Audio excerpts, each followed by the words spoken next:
Welcome back, ladies and gentlemen, and everyone in between, to episode 20 of Generations Behind. I think that's the first time I've ever fucked up the intro. Welcome back to episode 20 of Generations Behind. I'm Craig. God damn it. To the side of me, Zach. Mr. Zach Daily Beating. Zach, how are you today? I'm doing great. I'm excited to talk about the generations behind. Excited to talk with y'all. I feel like I got to keep it real with the people because I've never started a recording for a show over, so I just got to keep it in and keep it rolling. I don't lie to them. We always do this like 3 or 4 takes at a time. That is not true. It's true. The whole show is actually scripted. My lip shut. I didn't say it. Tyler's reading off of a prompter right now. Below us, the luscious slut, Mr. Tyler Haight, Kills Reaper, Game Collecting Reaper, the man of many names, the man of many monikers. How are you doing this fine new year? I am doing well. This is really small text. Asterisk 5 big booms. I give Craig's intro 2 booms. No, so let's just slut here, doing pretty good. Got big news. This dinosaur got retired. This boy. Oh my god. He upgraded on it. He's retired. Now got a brand new one. It's been working really well. This is all I've been playing on the past 2 weeks. Y'all hear about that. Yeah, I was gonna say, kind reminder that he's been recording off a PC that's 15 or 16 years old this entire podcast until right now. It's pretty impressive. Yeah. No HDMI, no nothing, dude. I was going straight off of whatever the hell that port's called. Yeah, it was the struggle. I would have one window open, like if we had our show notes, that my Discord would be lagging. It was crazy. So yeah, now it's a lot better. I can do what I want. Heck yeah. Happy for you. We are happy for you. You deserve the upgrade. I have a new webcam, so if you're wondering why I look extra handsome, that is why. You always look handsome. Thank you. You're so sweet. So welcome to 2025. We're very excited to keep doing the show into the new year. Episode 20, we're going to be talking about our 2024 on gaming, kind of just like a general recap. We're going to talk about our game of the year, favorite indie game, favorite retro games we played. We're going to rank all the games we did for the show, talk about some of our gaming goals for the next year. So this will be probably our least retro-focused episode yet, but everyone likes these kind of shows, and every podcast does them, so why not be part of the zeitgeist, have fun, just talk about everything we played and enjoyed within the last year. So yeah, next episode is a reminder, because sometimes I forget to do it in the beginning, and I just say it at the end. Golden Axe Trilogy, Tyler's very excited about that. So if you guys want to play along, write in about Golden Axe 1, 2, and 3 on the Sega Genesis for the next episode. Please feel free to do so. Write in, give us your thoughts, opinions on those games. I obviously know Golden Axe, but I have very little experience with them. I think the only time I've ever played them was the first one, on that really shitty Sega Smash Hits Volume 1 under the Dreamcast. So I've never gotten very far, and I probably played a really bad version because all the ports on that Dreamcast collection are really bad. But Tyler's a big fan of those games, so he's going to share his wealth of knowledge and love for those games with us. Do you have any experience with them, Zach? I played Golden Axe 1 on NSO for about 5 minutes yesterday. So there you go. We gotta play it together. We gotta all play it together. Yes, because we can't. It is 3-player, right? And you could do it online on Switch, so that'll be fun. I'm looking forward to doing that. The second one's on Switch Online. The third one isn't, so Zach will have to watch a long play, but that's okay. Womp womp. As long as we get the experience, that's all that matters. And if you guys are worried about playing 3 games for the show, pretty sure all these games are half an hour long, so you should be okay. Yeah, they're pretty quick. Wonder how the speedruns are for Golden Axe. Zach, you are our speedrun expert. Would you mind double-checking for us how long it takes to speedrun Golden Axe? Maybe you can get a record by the next episode. Well, I died within 10 seconds, so so it might take some practice. 7 minutes and 33 seconds. All right. Damn. Yeah. I gotta watch that. I still need to play more of. I need to work on my speedrun for Skull Island: Rise of Kong. So, because I think we found out that that's about an 11-minute speedrun. Yeah. I wasn't going to talk about it in the games we've been playing section, because I only played it a little bit one night. I actually screen shared on PlayStation 5 with the boys so they could see how beautiful this game truly was. And just so you guys know, the game is so bad, I fell asleep. That's true. He So- did fall asleep watching, and then at some point he just randomly woke up. I was on the same boss fight trying to get the trophy for beating the boss without getting hit. It took me about probably half an hour. And the best part about it is I got the trophy for beating the tutorial. Only 37% of players have the trophy for beating the tutorial. That's insane. That is The the funny hardest thing- drop-off I've ever seen for any video game ever. It's so funny. The funny thing with me falling asleep is like I woke up and I didn't even realize I fell asleep. I looked at my phone. I had like 2 missed calls from Zach, and I was just like, You're oh. like, I'm like, hey guys. You're like, oh, you're up. we're like, It's did like, this guy oh, setting I'm his alarm for work tomorrow? Is he going to be okay? We didn't know what was happening. It was a good time. But Tyler, you have some explaining to do, my good friend. Patrick writes in and says, asks Tyler about his salads, and man. then you put an emoji of a man All right. holding in his barf. So, So, tell us about your okay. salads. well, first I got a question for you two, and then I'll answer my salad thing. In a hard-boiled egg, do you prefer the egg white or the egg yolk? Excuse me? On a hard-boiled egg, which part is better, the white or the yolk? I like the shell. Just eat the shell. Shut up.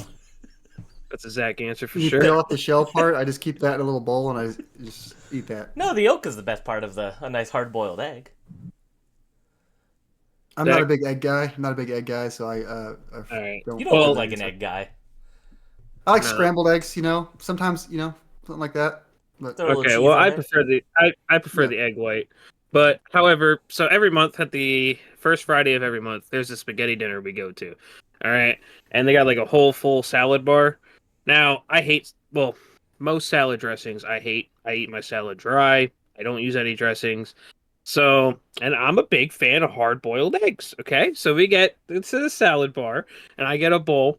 I'm gonna get judged the fuck out of this. you just filled it up with hard-boiled eggs. No, No lettuce. 75%. 75%. All right. And then I had like 75% just hard boiled egg. It's not a huge bowl. It's like this little styrofoam bowl thing. Yeah. Had like a little bit of lettuce on the bottom, and I had some beets in there. Oh, You know, yeah. gotta mix it up. Had some beets, you know, and that was my salad because I don't like dressing. So Your problem sometimes is I'll that top you it should off. just use ranch, and you'll be okay. They call I me ranch hate because I be ranch. dressing. Stupid. I don't like ranch. I like the only ranch that was okay is when we went to that place in Texas and they had that jalapeno ranch thing. That was pretty good. Chewies. But like if I'm just putting like a whole bunch of just ranch on myself, no. The only thing like I kind of enjoyed, like Thousand Island's okay. Caesar. But like Italian dressing, can't do it. Ranch, can't do What it. about a nice Like the Caesar basic- salad? Eh, It's like candy lettuce. It's delicious. eh. That's my salad. My salad is pretty much just eggs. So it's not Hard-boiled salad. eggs. No, it's not Eggs. salad. I had some lettuce in it, so it made it a salad. Is Okay. that so? Is a McChicken a salad? I don't think that's how that works. Well, if you take off the bun, chicken salads. you take off the bun, you cut up the chicken, you got a chicken salad. I There think- you go. I think what makes it a salad is the ratio of lettuce to everything else, though, right? Like it has to be more than 50% lettuce for it to be a salad. Okay, then why is it called egg salad? You fucking got me, dude. Yeah, I don't have a rebuttal. watch You a- got me. You watch SpongeBob where they had the salads. They get rid of the burger with no patty, Like, no that's cheese. hip. Cool. Yeah, that's hip. Just lettuce and tomato. that's it. But no, because egg salad's different. Just like how potato salad or macaroni salad is different. They're called those No, things lettuce because is it's like a salad. No, because it's a base of mashed potatoes with other things in it, making it a potato salad. It's a base of macaroni with other things in it, Okay, making it but- a macaroni salad. But I'm not calling this a lettuce salad. Because So why do I need lettuce as a base? Let us continue this conversation elsewhere. Let us continue on. no, because I need to. I'm upset now. Because I'm Finally trying got to one think of a over Greg. rebuttal, and I'm not. The example isn't coming to mind. Whatever. Screw it. It's fine. It's fine. Your salads aren't salads. That's all that matters. That's fine. I still enjoy them. Oh, Zach, I thought of you because a few days ago I had a very awkward in-person interaction with a stranger, and you have a lot of these stories that you share. So I wanted to share this on the show because it was something that's never happened to me before, and it made me think of you because it seems like something that would happen to you. So I go to the 7-Eleven to get myself an energy drink. I walk in, I go to check out, get my energy drink. The guy's like, how's it going? I'm like, good, whatever. He's scanning my thing. Next to the counter, there's some salted caramel cookies. I'm like, those look pretty delicious. So I go grab a salted caramel cookie, bring it to the counter, and he rings it up. And then, he's like, you're told this, that. And then the thing comes up on the screen. It's like, would you like to make a donation? And I hit no. And the guy loses his smile, looks at me and goes, you could buy a cookie, but you can't donate to charity? No way. And I was like, I just didn't say anything. I was just like, I mean, he's not wrong. He made a good point, but I'm still getting the cookie, so I just kind of paid and left. It'd be like I'm But I wasn't even mad. I was like, that was very audacious, and I kind of respected it, because he wasn't wrong. I chose the cookie over starving children. I have a love-hate relationship with charities at businesses because who knows if this is real, but I feel like it is real. I read that like at Panda Express where you like donate to Roundup or whatever. Mm-hmm. All these big companies, when you donate, all they're doing is they're putting the donations through from their own end as a tax write-off. Oh, yeah. So they're just using you as a vessel. You're not really donating anything. Mm-hmm. You ever think the Ronald McDonald Foundation has ever truly helped anybody? Yeah. That clown is selfish. He's not helping nobody. But yeah, that reminds me. That was the first time I've ever been chastised for not donating via checkout. So that wild. Stuck with me. I thought it was very funny. I was like, he made a point. He wasn't wrong, but I worked at this one company before, like kind of speaking of charity, where they did this thing where it's so messed up. So like, I just overthink all these charities now. So they pretty much, it was like a Christmas charity thing. And then, if you donate or whatever, you got a ticket, you wrote your name on it, put it in a box, and would pick a winner. You'd win money on Christmas. Yeah, there was never a winner. No, they just, I'm pretty sure they pocketed all that, and they're like, none of y'all getting money. Like, that's I was terrible. like, wow, that's fucked up. That is sad. Yeah. People do be shitty. The moral of the story is don't donate to charity. They'll be fine. We're an anti-charity podcast. We'll say I have donated to NAMI a couple times. To what? I might donate. It's a mental health awareness charity. Hell yeah. See? Yeah. So the moral of the story is actually donate to charity. Just donate. Don't donate ones that to 7-Eleven. Are official. Don't donate to Panda Express, and don't donate to the completionist. Anyone else is fair game. So don't donate through a different company that's just going to take your just go straight to the thing you're trying to fundraise. Yeah. Anyway, what have we been playing, boys? Let's see. Who wants to go first? Tyler, I'm curious about Buckshot Roulette because that sounds like absolute platinum trophy trash. So no, it's on PC, so I can't get a platinum. He's a Steam achievements guy now. Well, I haven't done that yet. Converted. I haven't done that yet. I have not converted yet. But Buckshot Roulette, dude, this game, it's on Steam. I'm sure Zach's laptop can run it on your computer, dude. It would be great to play all together. It's only $3. I would say buy it. So it's up to 4 players, and pretty much the goal, there's a shotgun. Each round, the shotgun has a certain amount of blank shells and a certain amount of live. And then you each have different kinds of items. Like one will skip somebody's turn. One you could check what round's in the barrel. Stuff like that. And pretty much your goal is just to eliminate everybody out. Everybody gets a certain amount of health. You got items that'll, cigarettes. Those will increase your health by 1. Cigarettes increase your health? Yeah. You pull it. Just like in real life. Just and a few of those. What's the gameplay? Is it a shooter? No. You're just sitting at a table, like a round table. It's just Russian roulette with a shotgun. Yeah, essentially. Yeah. But your goal is to kill them, and you got items and all that stuff. That's pretty much what Buckshot Roulette is. It's pretty fun. It was actually made by one guy, and it sold over 4 million copies now, or something like that. Oh wow! He's making money. Guy. Good for him. But you guys ever see that episode of Rugrats where the grandpa comes home from playing Russian roulette, and they ask him if he won, and he's like, "You don't know what Russian roulette is, do you, son?" I don't remember It's a that. real scene in Rugrats. Look it up. Yeah. When I think of Russian roulette, I think of Call of Duty Black Ops 1. I don't know if y'all played that campaign. Mhm. Long time ago, What's that? but yeah, That's a good Yeah. campaign. Yeah. good times. So Oh, what's your drink that's of choice, Buckshot Tyler? Roulette. Oh, I'm drinking a Naruto Sage Mode G Fuel. Oh my god. Oh, it's not on Yeah. screen. Go put it in front of your Oh face. yeah, There it's you over go. here. Yeah, there we Beautiful. go. There we go. Believe it. That's what he says, right? Believe it, Runaway. I haven't watched Naruto since middle school. Yeah, it's been a while. I always wanted to watch Boruto, but I never did.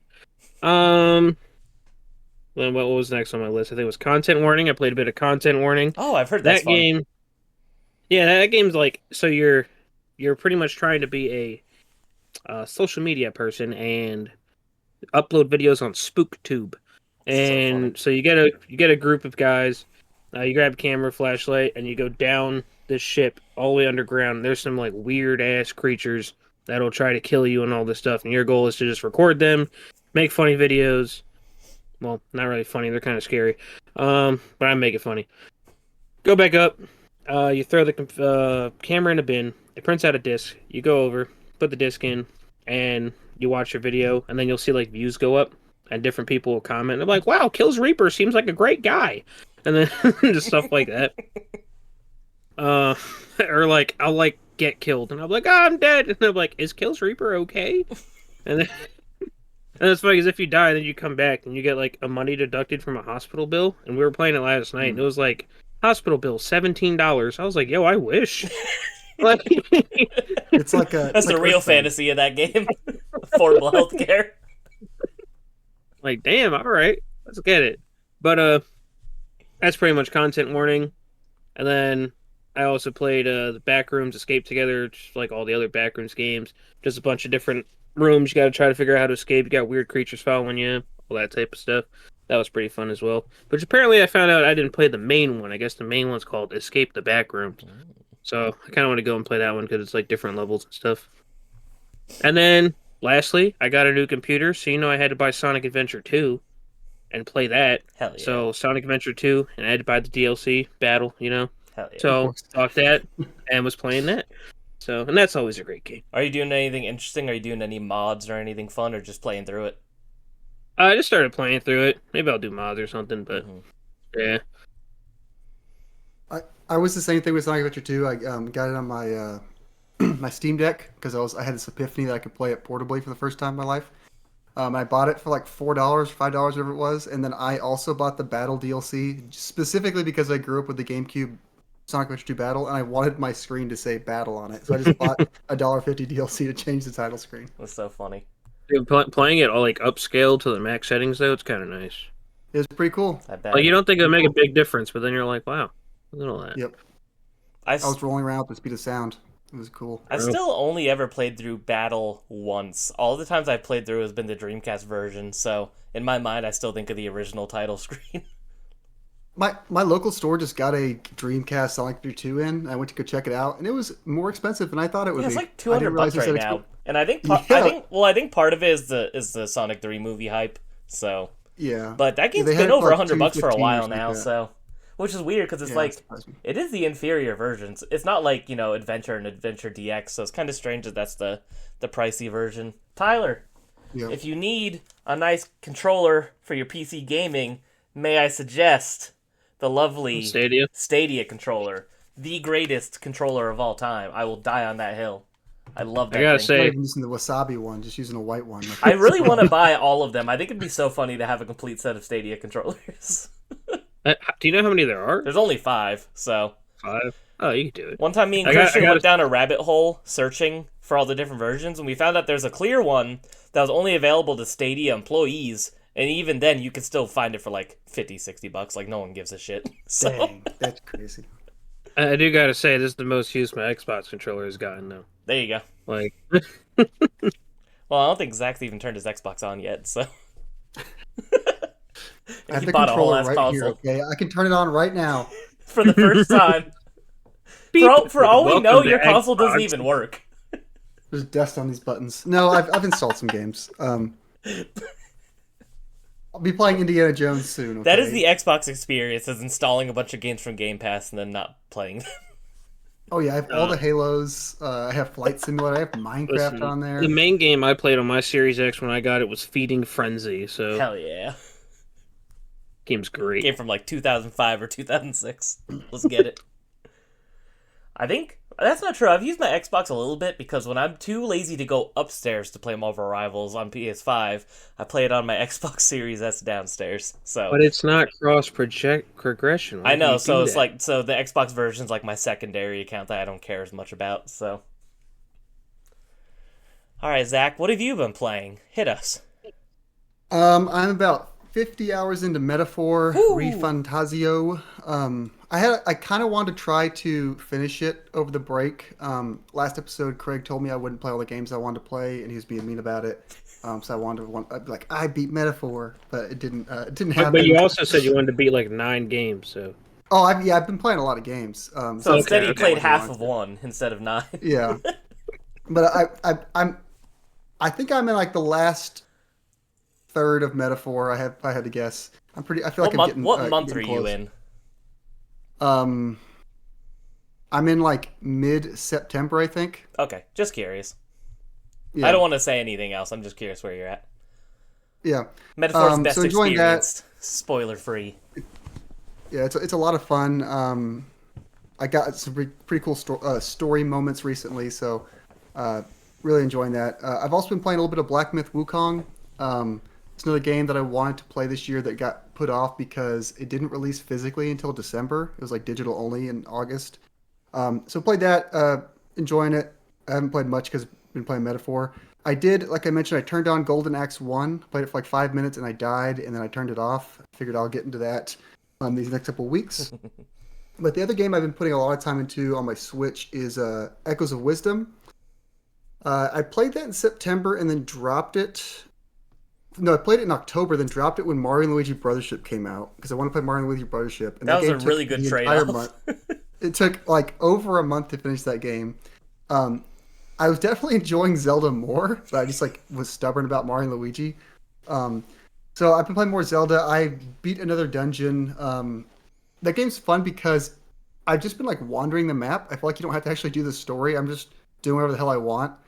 And that's kind of how I've been enjoying it. I'm playing it almost like how I would play Breath of the Wild, basically, but like in a top-down perspective. So really enjoying that. I think I'm gonna start actually doing the dungeons now to try to like actually make progress towards beating it. So maybe the next couple weeks I'll finish that one up too. Sorry, I'm making a note so I could cut out my cough. I don't want to make You everyone should, else's you ears should bleed. splice it and then just insert coughs at different parts of the episode. That'd be perfect.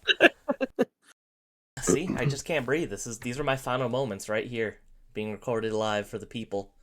I've also played a little bit of Zelda Echoes of Wisdom. I've gotten through the first dungeon, and then I haven't really played much more since. Not for any particular reason, just because I'm enamored with another game that I've been playing that I'll talk about soon. But during my nice little winter break, I beat the Plucky Squire. Had a good time with that. I liked it way more than I thought I would with how mixed the reception of the game was by most people. A lot of people said that it was too easy, that it was boring, this, that, the other.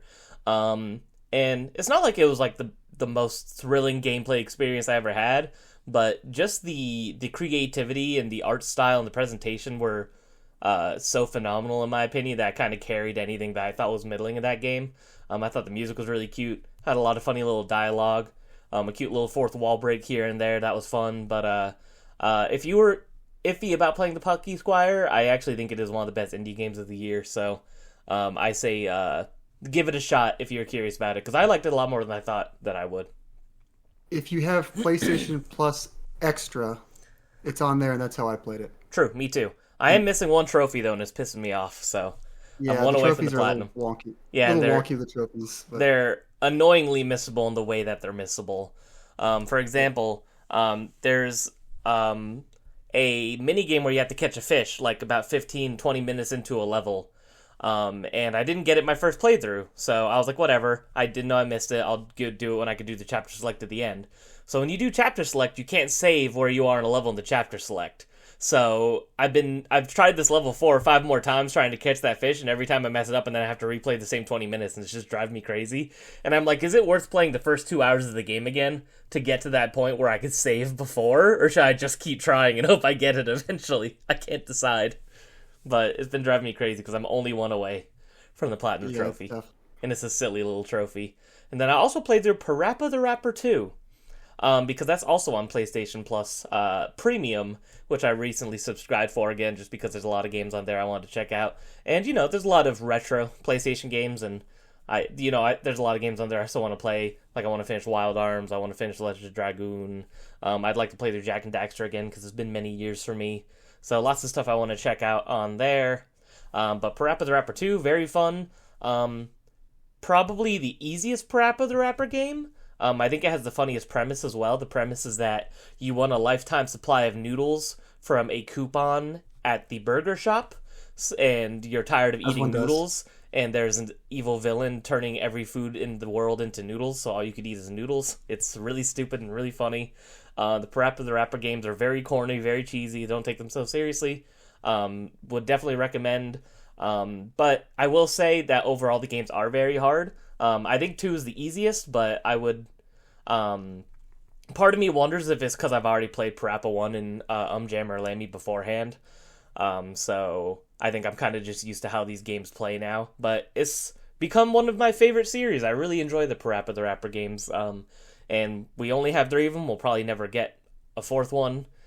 Because... You gotta believe. You gotta believe. But yeah, I can't imagine we'll ever get another one. So if you're curious about, if you like rhythm games, or if you want to check out kind of the beginning of rhythm games, because Parappa the Rapper is kind of believed to be the first rhythm game as rhythm games as we know it today, definitely check these games out. I know you like rhythm games, Zach, so you haven't played them though, right? No, I've not, but I'm just looking forward to the 2027 release of the third-person action over-the-shoulder Parappa Sad Dad game. That'd be PlayStation. Perfect. What? It's just, I gotta believe. Just rough and gruff. Yeah. And then, the reason I dropped Zelda Echoes of Wisdom for a little while, even though I'm going to go back to it, didn't totally drop it, is I've been playing Pokemon Scarlet. I've just been so enamored in everything Pokemon for the last year. I got super heavy back into collecting the cards again. Pokemon TCG Pocket's been a lot of fun. Every time I go back to visit my friends in Arizona, they're playing Pokemon Go nonstop, so that gets me back into Pokemon Go again. And, it's like there's so many new Pokemon that I just don't know, and I wanted to play the new game, try to get to know them, and I waited so long for them to fix this game because I always knew how badly it performed, and it just never happened, and I knew it never was going to happen. So I said, screw it, I'm just going to try it. I'll spend the money. If I end up not liking the game, it is what it is, but, maybe I'll be able to tolerate it. And I'm shocked at how much I'm able to tolerate it. The game does run like hot doo-doo, but, especially, it probably helps that I'm playing it in a handheld mode mostly too, so it's like, maybe it's just a me thing, but like I don't notice, bad frame rates on a smaller screen as much, and maybe that's just a weird mental thing. But like a lot of times when I play older games, if I play it on like a retro emulator or the Switch or anything like that, I don't notice the really crappy frame rates. And I mean the game's ugly, but so is Pokemon Sword and Shield, so I'm just used to Pokemon being ugly now. I'm totally okay with that. Yeah. I don't know how much I've really talked about on the show. Not really a big open world guy in general. I think I've talked to you guys about it a little bit. In general, not big on open worlds. I kind of prefer more linear experiences because I get overwhelmed in open worlds. I just don't know what to do. And then I either end up never finishing the game because I burn myself out on it, or I mainline the story and then I feel like I'm not getting the full experience for the game. But the loop of battling trainers, battling Pokemon, catching Pokemon, all that just works so well for an open world. And I absolutely love it. I just think it's super, super fun. I'm having a great time. About 15 hours in, I have done 4 of the big missions with that Arven guy where you're finding those special herbs. I've done 5 of the gyms, and I've done 3 of the Team Star scout area whatever's. So I'm pretty deep into the game. Yeah, It's very funny, but I'm enjoying it a lot. I did choose the green cat is my starter. I can't remember his name. I think it's like Sprigatito. Sprigatito. Yes, and at first I really hated his final evolution where he looks like kind of like a jester Yes, cat Parada. because I don't know, I don't like the humanoid Pokemons that much, but as a Pokemon he's pretty great, so I like him. Of course, as soon as I figured out how to get an Eevee, I got a Sylveon, and Sylveon's been my ride or die since then because There you go. Sylveon is and always will be the best Pokemon. Shout out to Sylveon. And Hey. I am just having a great time with it. Much more so than I thought I would. So I think I'm going to try to complete the Pokedex. Not National, because that's too much. And I don't think the National Dex even exists anymore. But I'll at least do the Regional really? Dex. So, yeah, because you can't get everything anyway, right? Didn't they cut that out with Sword and Shield, if I remember right? Yeah. So, Yeah. Hey, but, if you enjoy it enough that you get the DLC, we should play the DLC together. yeah, I think I will. Because, it's like I played Sword and Shield when that came out, and I wasn't that huge on it. I thought the way that they handled gyms was cool in Sword and Shield, with like it being like a big event and in a stadium with tons of people watching you. Like that was pretty cool. And then Pokemon Legends Arceus, hot take. I don't really remember much about that game at all, even though I beat it. Like it was just kind of a forgettable experience for me. Maybe I need to replay it, but I just don't remember really. Not that I didn't enjoy it, but it's like if you ask me to name a single character in that game, I don't think I could, or a single location. It's like I don't know. It's just kind of a forgettable game for me, except for the Hisuian Typhlosion because he was fun and kind of goth, which was weird and interesting. So I like those different forms they did. But Scarlet and Violet really having a good time. So catching up on my Pokemon because there's still a few generations I gotta play through. Yeah, I gotta say, for Scarlet and Violet, like they did have like all the issues, but I still had my fun with them. Mhm. But I'm kind of glad that Pokemon Company seems like they're really like now Taking their actually time. taking their time. Yeah. Like it's Oh, been a boy. year since we seen Legend ZA, and apparently with the whole Game Freak leak that we got, it was supposed to come out.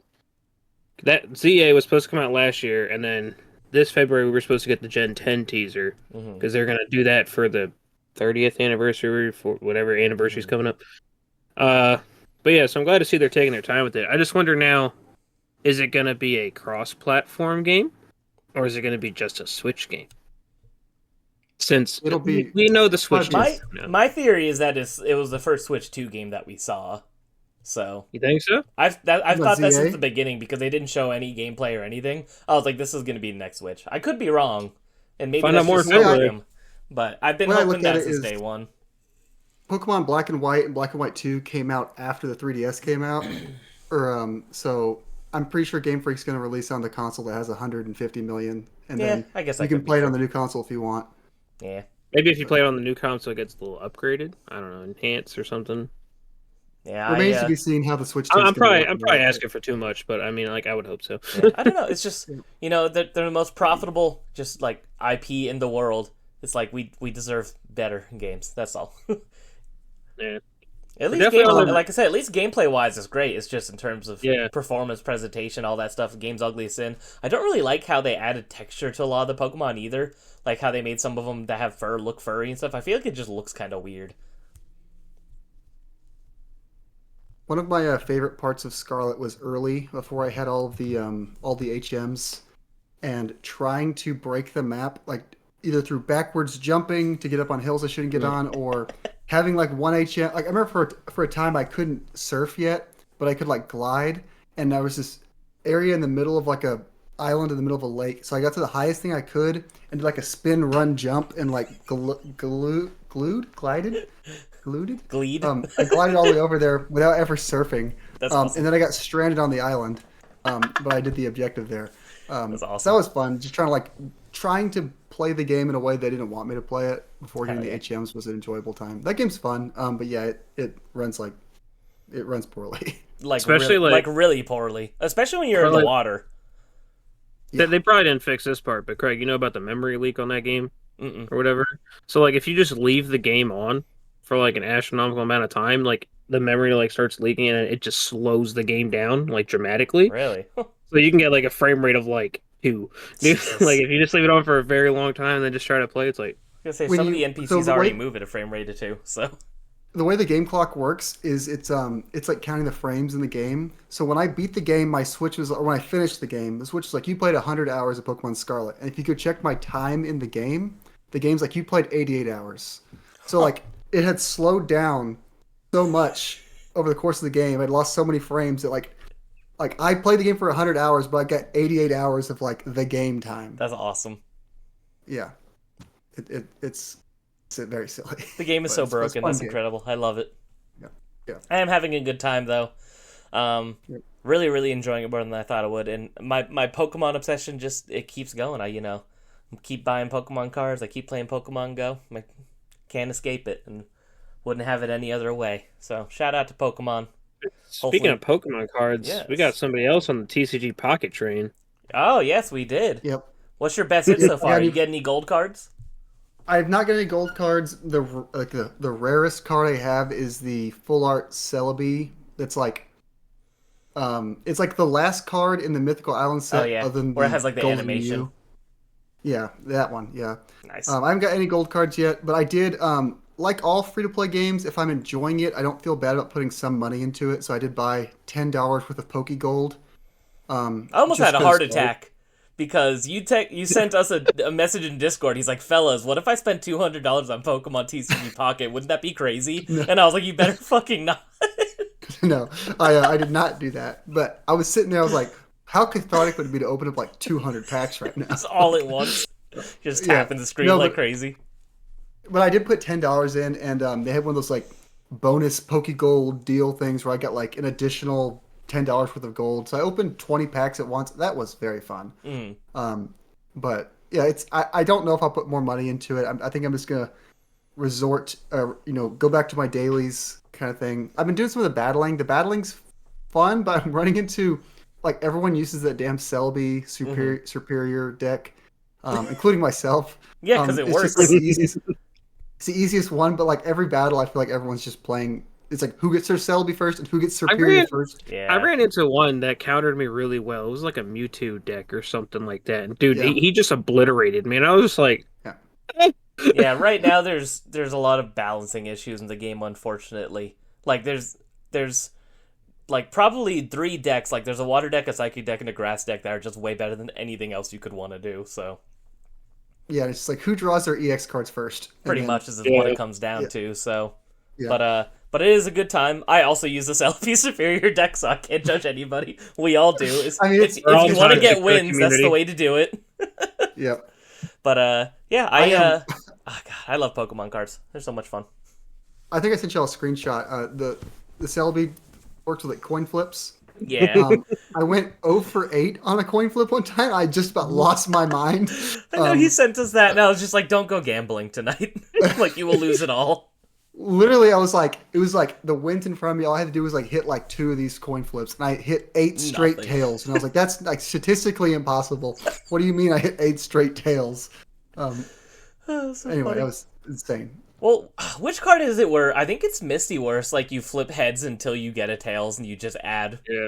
energy until you Water, run yeah. out, and I saw somebody had like over 100 heads. I'm like, how is that possible? Yes. What? It was ridiculous. It could have been a doctor's screenshot, but it still made me laugh really hard. I was like, there's no fucking way. Man. And here I am hoping I get, one heads when I'm trying to get for heads, and I flip coins. I'm so unlucky with that Yep. game.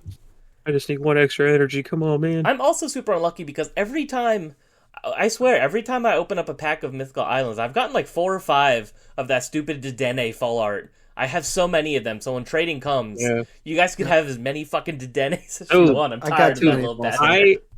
I have been trying opening packs for so long. The only main card in that set, the Mythical Island one, like some of the full arts I still need. Mhm. But Aerodactyl EX Me I too. cannot get. It's like it doesn't exist. Oh, I have several of those. Okay, All right, well, you help need me- to trade when enough. they add trading, we could help each other out. I'll I give you need one of the- those illustrative freaking Charizards. Like I have like I 10 of need them. the Mew EX is what I need. In that deck. Oh, I have like It's 2 the or last 3 card of I need in those. the deck. I have like 2 or 3 of those, Other than so the we can help full-arts. each other out. We got this, boys. Insane. But you both need to get back into real Pokemon cards. That's the thing. So I do. Yeah, I do. Prismatic this year. Evolutions comes out in 13 days. and you already can't find that set. You can't even pre-order it anywhere, so it's going to be rough because it's the new Eevee set, and every Evolution has a special. Every Evolution has a special illustration rare, and they're all gorgeous. And this set's going to cost so much money. And will this Umbreon be more than Moonbreon? It might be, because I actually think it's better looking. But as soon as I go on TCG Player and I see that there's Sylveon's listed, I'm just gonna buy it and get it out of the way. I'm like, I don't even want to risk it like shooting up to $200 or $300. I'm just gonna buy it, whatever it costs, get it out of the way, and be happy. So I wish I would have done that with the Gengar. Oh my god, yeah, your Gengar VMAX is like, I think it's like a $500 or $600 card now. It's disgusting. I just gotta hope to pull it now. Like I know, but it's like good luck even finding Fusion Strike now. Now that set's getting a couple of years old, so and Fusion Strike has awful hit rates too. So that was one of those sets, if you guys remember, from a few years ago when they found out a bunch of people like stole like sheets of unprinted cards from the factories. That was the set that the most cards got stolen from. So that's why nobody gets hits in Fusion Strike. That's lame. It is really sad. But Pokemon cards are cool. It's the best way to gamble, that's for sure. We're a pro gambling podcast. Yes, Anti-charity pro gambling. I gambled last night on a scratch-off ticket and won $100. Hell yeah. It was one thing good in my recent couple weeks. Exactly. So now you could spend $100 on Pokemon cards. It was a free $100. This is true.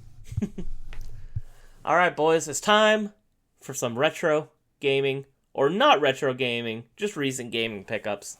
I want to go first because I never go first. So let me go first. I'm feeling selfish today. Oh. You guys are mean. But I have a lot of good stuff this time, so I'm excited. Selfish a couple days ago, too, with that 7-Eleven. This is the cookie I got.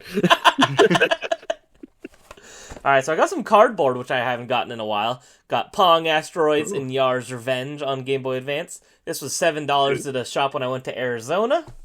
I got some Game Gear, which is exciting. Nothing super cool, NFL Quarterback Club 95, but any Game Gear CIB is cool, in my opinion. This is also only $7. Pretty clean, and I love the purple Game Gear spines. I just think they look so nice. It's a really cool shade of purple that they use. I seen a Dynamite Heady that I almost bought when I went to Classic Game Junkie the other day. Yeah, it's a cool if game. I go back and it's still there, I might. All right, then I got the aforementioned Zelda Echoes of Wisdom. I got that was a Christmas gift, and so are the next two. So shout out to Mama and Papa Craig for hooking it up.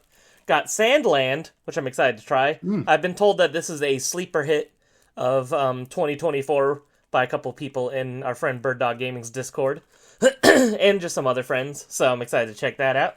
And I also got One Piece Odyssey, which I can't play yet because I have to get further in the manga to be able to know all the characters in the game.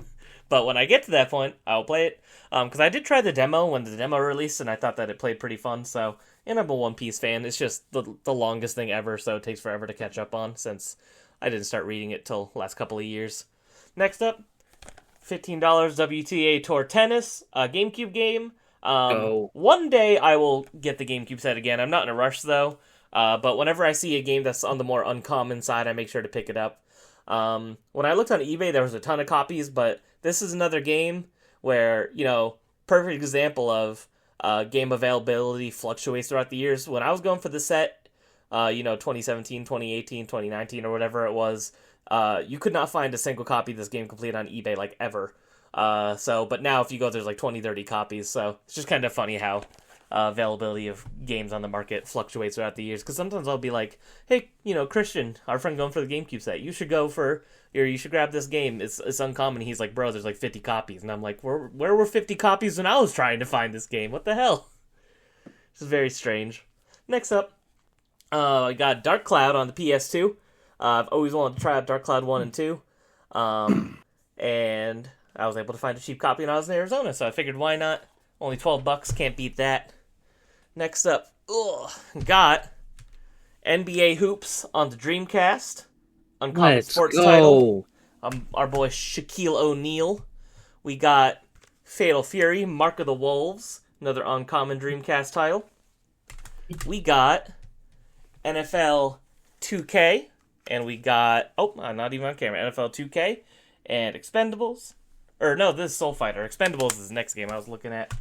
So we I was got like, do I know English? no, Sylvester Expendables on the Stallone? Dreamcast. There we go. And then we got World Series Baseball 2K and NFL 2K1. So I got a good amount of Dreamcast, which is exciting. Haven't bought a lot of Dreamcast in a while. So excited to stack some of those up. And the last game, most excited to share, Jammer Lammy, baby. Let's go. He pulled the Yeah, trigger. I did. So this is usually like a $80-ish game. Goodwill on eBay had this listed for $50, so I decided to bite the bullet, and it is like a perfect copy. Nothing wrong with it. Disc looks unscratched. The manual is in really nice condition. Case really nice condition, and I really enjoyed this game when I played it. Probably my favorite game in the Parappa series. I think it just has the most personality and the most funny songs. So shout out to Jammer Lammy. I also think that it's the best balance when it comes to difficulty in the series. So, yeah, those are my pickups. So, first time in a while I've had a lot to share, so I was excited to Love to see it. present it. Excellent. All right. Tyler, why don't you go next? Me? Okay. So I don't have too many games, but I got some other cool stuff I want to show. A twist Yeah. of fate. Tyler doesn't have much and I have a lot. Yeah, it was weird. So, this is kind of what made Christmas better for me, because my Christmas was pretty meh.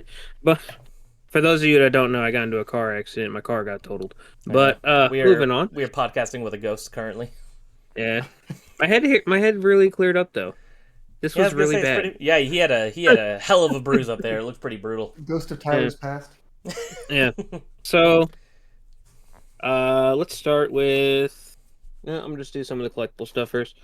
So, Jason, viewer of the show, he got me this Golden Axe. Oh hell The yeah, skeletons, New York Comic Con exclusive ones, that's fun. red ones.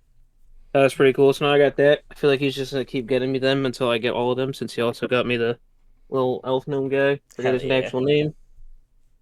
Fake I'm sure that fan. one lasts.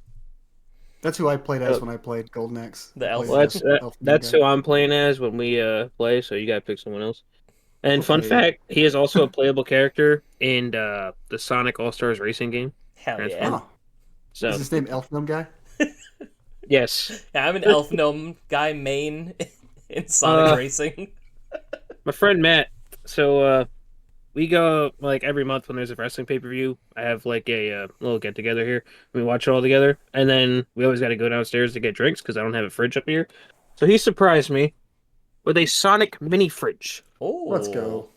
Hell Didn't even yeah. know this was a thing, How funny. but that's pretty cool. We'll find a spot for it. I just gotta put it down. Anything And- Sonic we love. For real. Speaking of Sonic, and then Jonathan surprised me because I always wanted one of these. And got me the Dark Chow Oh, that's sick. friggin' finesse skateboard deck. That's cool. That thing's cool as shit. He was like, "You gotta close your eyes when I hand this to you," and I was just like, "Okay." Like he left it in my car, closed my eyes. He went and grabbed it. He put it in my hands. I was like, "Oh, it's a skateboard." That's sick. That was pretty cool. How cool. Then also Patrick got me this thing. This displays like different kind of pixel things, and there's like an app you can use to like display different things. Hell yeah. So if I wanted to, I could display my boy once it loads. My boy E.T. Spinning White Circle. Oh My boy god damn ET it! up in That's awesome. I love it. So All right. That was a good. That was a good one. That was a good I one. was gonna wait to surprise you guys, but I'll tell you right now, I made ET the little character guy in the left-hand corner for this episode because I didn't know what to Oh, put great. no, I love it. as a reflection of our Uh, 2024. I'm being attacked on all sides. Yes. But so yeah, Patrick got me this thing. I set it up yesterday and I was like playing around with it. You can actually like make your own pixel stuff too, Oh, that's fun. which is pretty neat. Right now I'm just gonna put it on the Pokemon Emerald screen. Hell yeah. Right like Lyric Plaza is pretty cool. right like Oh, that. that's fire. Oh, So nice. yeah, just a whole bunch of like community ones on the app that you How can do. cool. That's fun. So that's pretty neat. And then moving on to games. So girlfriend's parents got me Metaphor. Woo. So I can play Metaphor. And also Dragon Quest 3 HD Nice. 2D remake. Excellent. That's So I how can play need to get those. And then Buddy Christian Bird Dog Gaming. I got Sonic 3D Blast on the Sega Oh. Saturn. My screen froze. Yes, you did. Yes. What the hell? It froze on It's a a good good screen, It though. froze on a really good screen. Yeah. Back from the car accident. Rise from Uh, your grave. So, back to where I was. Sonic 3D Blast. Woo. Got that from Christian. Hell yeah. Last Sonic game I needed on the Saturn. Nice. Yo, this thing doesn't like Sonic. Okay, Oh, we're there good. you go. I was like, it doesn't like the Saturn. Oh, do you have Sonic Jam already? Yeah, I have Sonic Jam. That was Dude. the first like Saturn game I owned. It's so cool. That 3D overworld is so fun. And then I know I made it in life when I got a N-Gage game for Christmas. Let's get it. Rayman 3. Woo. There it is. And yeah, those are all my gaming pickups. Hell yeah. Good stuff. But the real question is, are you ever going to get to play Metaphor when you haven't even started East yet? I don't know, because now freaking Falcom wants Oh, to do yeah. an enhanced version, so now I'm Forgot. like, do I wait? Forgot they're pulling an Atlas. Even though I already bought the $100 collector edition, and Ugh. I don't know. We'll see. Dude, I will shake I and do piss really and want to start cry Metaphor. if Metaphor does a re-release. I really hope that they don't keep doing that. They will, but I don't Yeah. want them to. Well, Yeah, you've seen there's absolutely. apparently already a rumor out where there's going to be a re-release of Metaphor. True, but the Twitter account that was circulating that was like someone that, as far as I know, they just tweeted it out. It didn't seem like it was based off of anything. So, I'm like, unless they truly just know people and they decided to randomly let some information out, but they weren't like an accredited leaker or anything. So, I'm not Yeah. holding too much towards it. It's gonna be called Metaphor Re Fantasio. Perfect. But yeah. So Zach, what did you get? Yeah.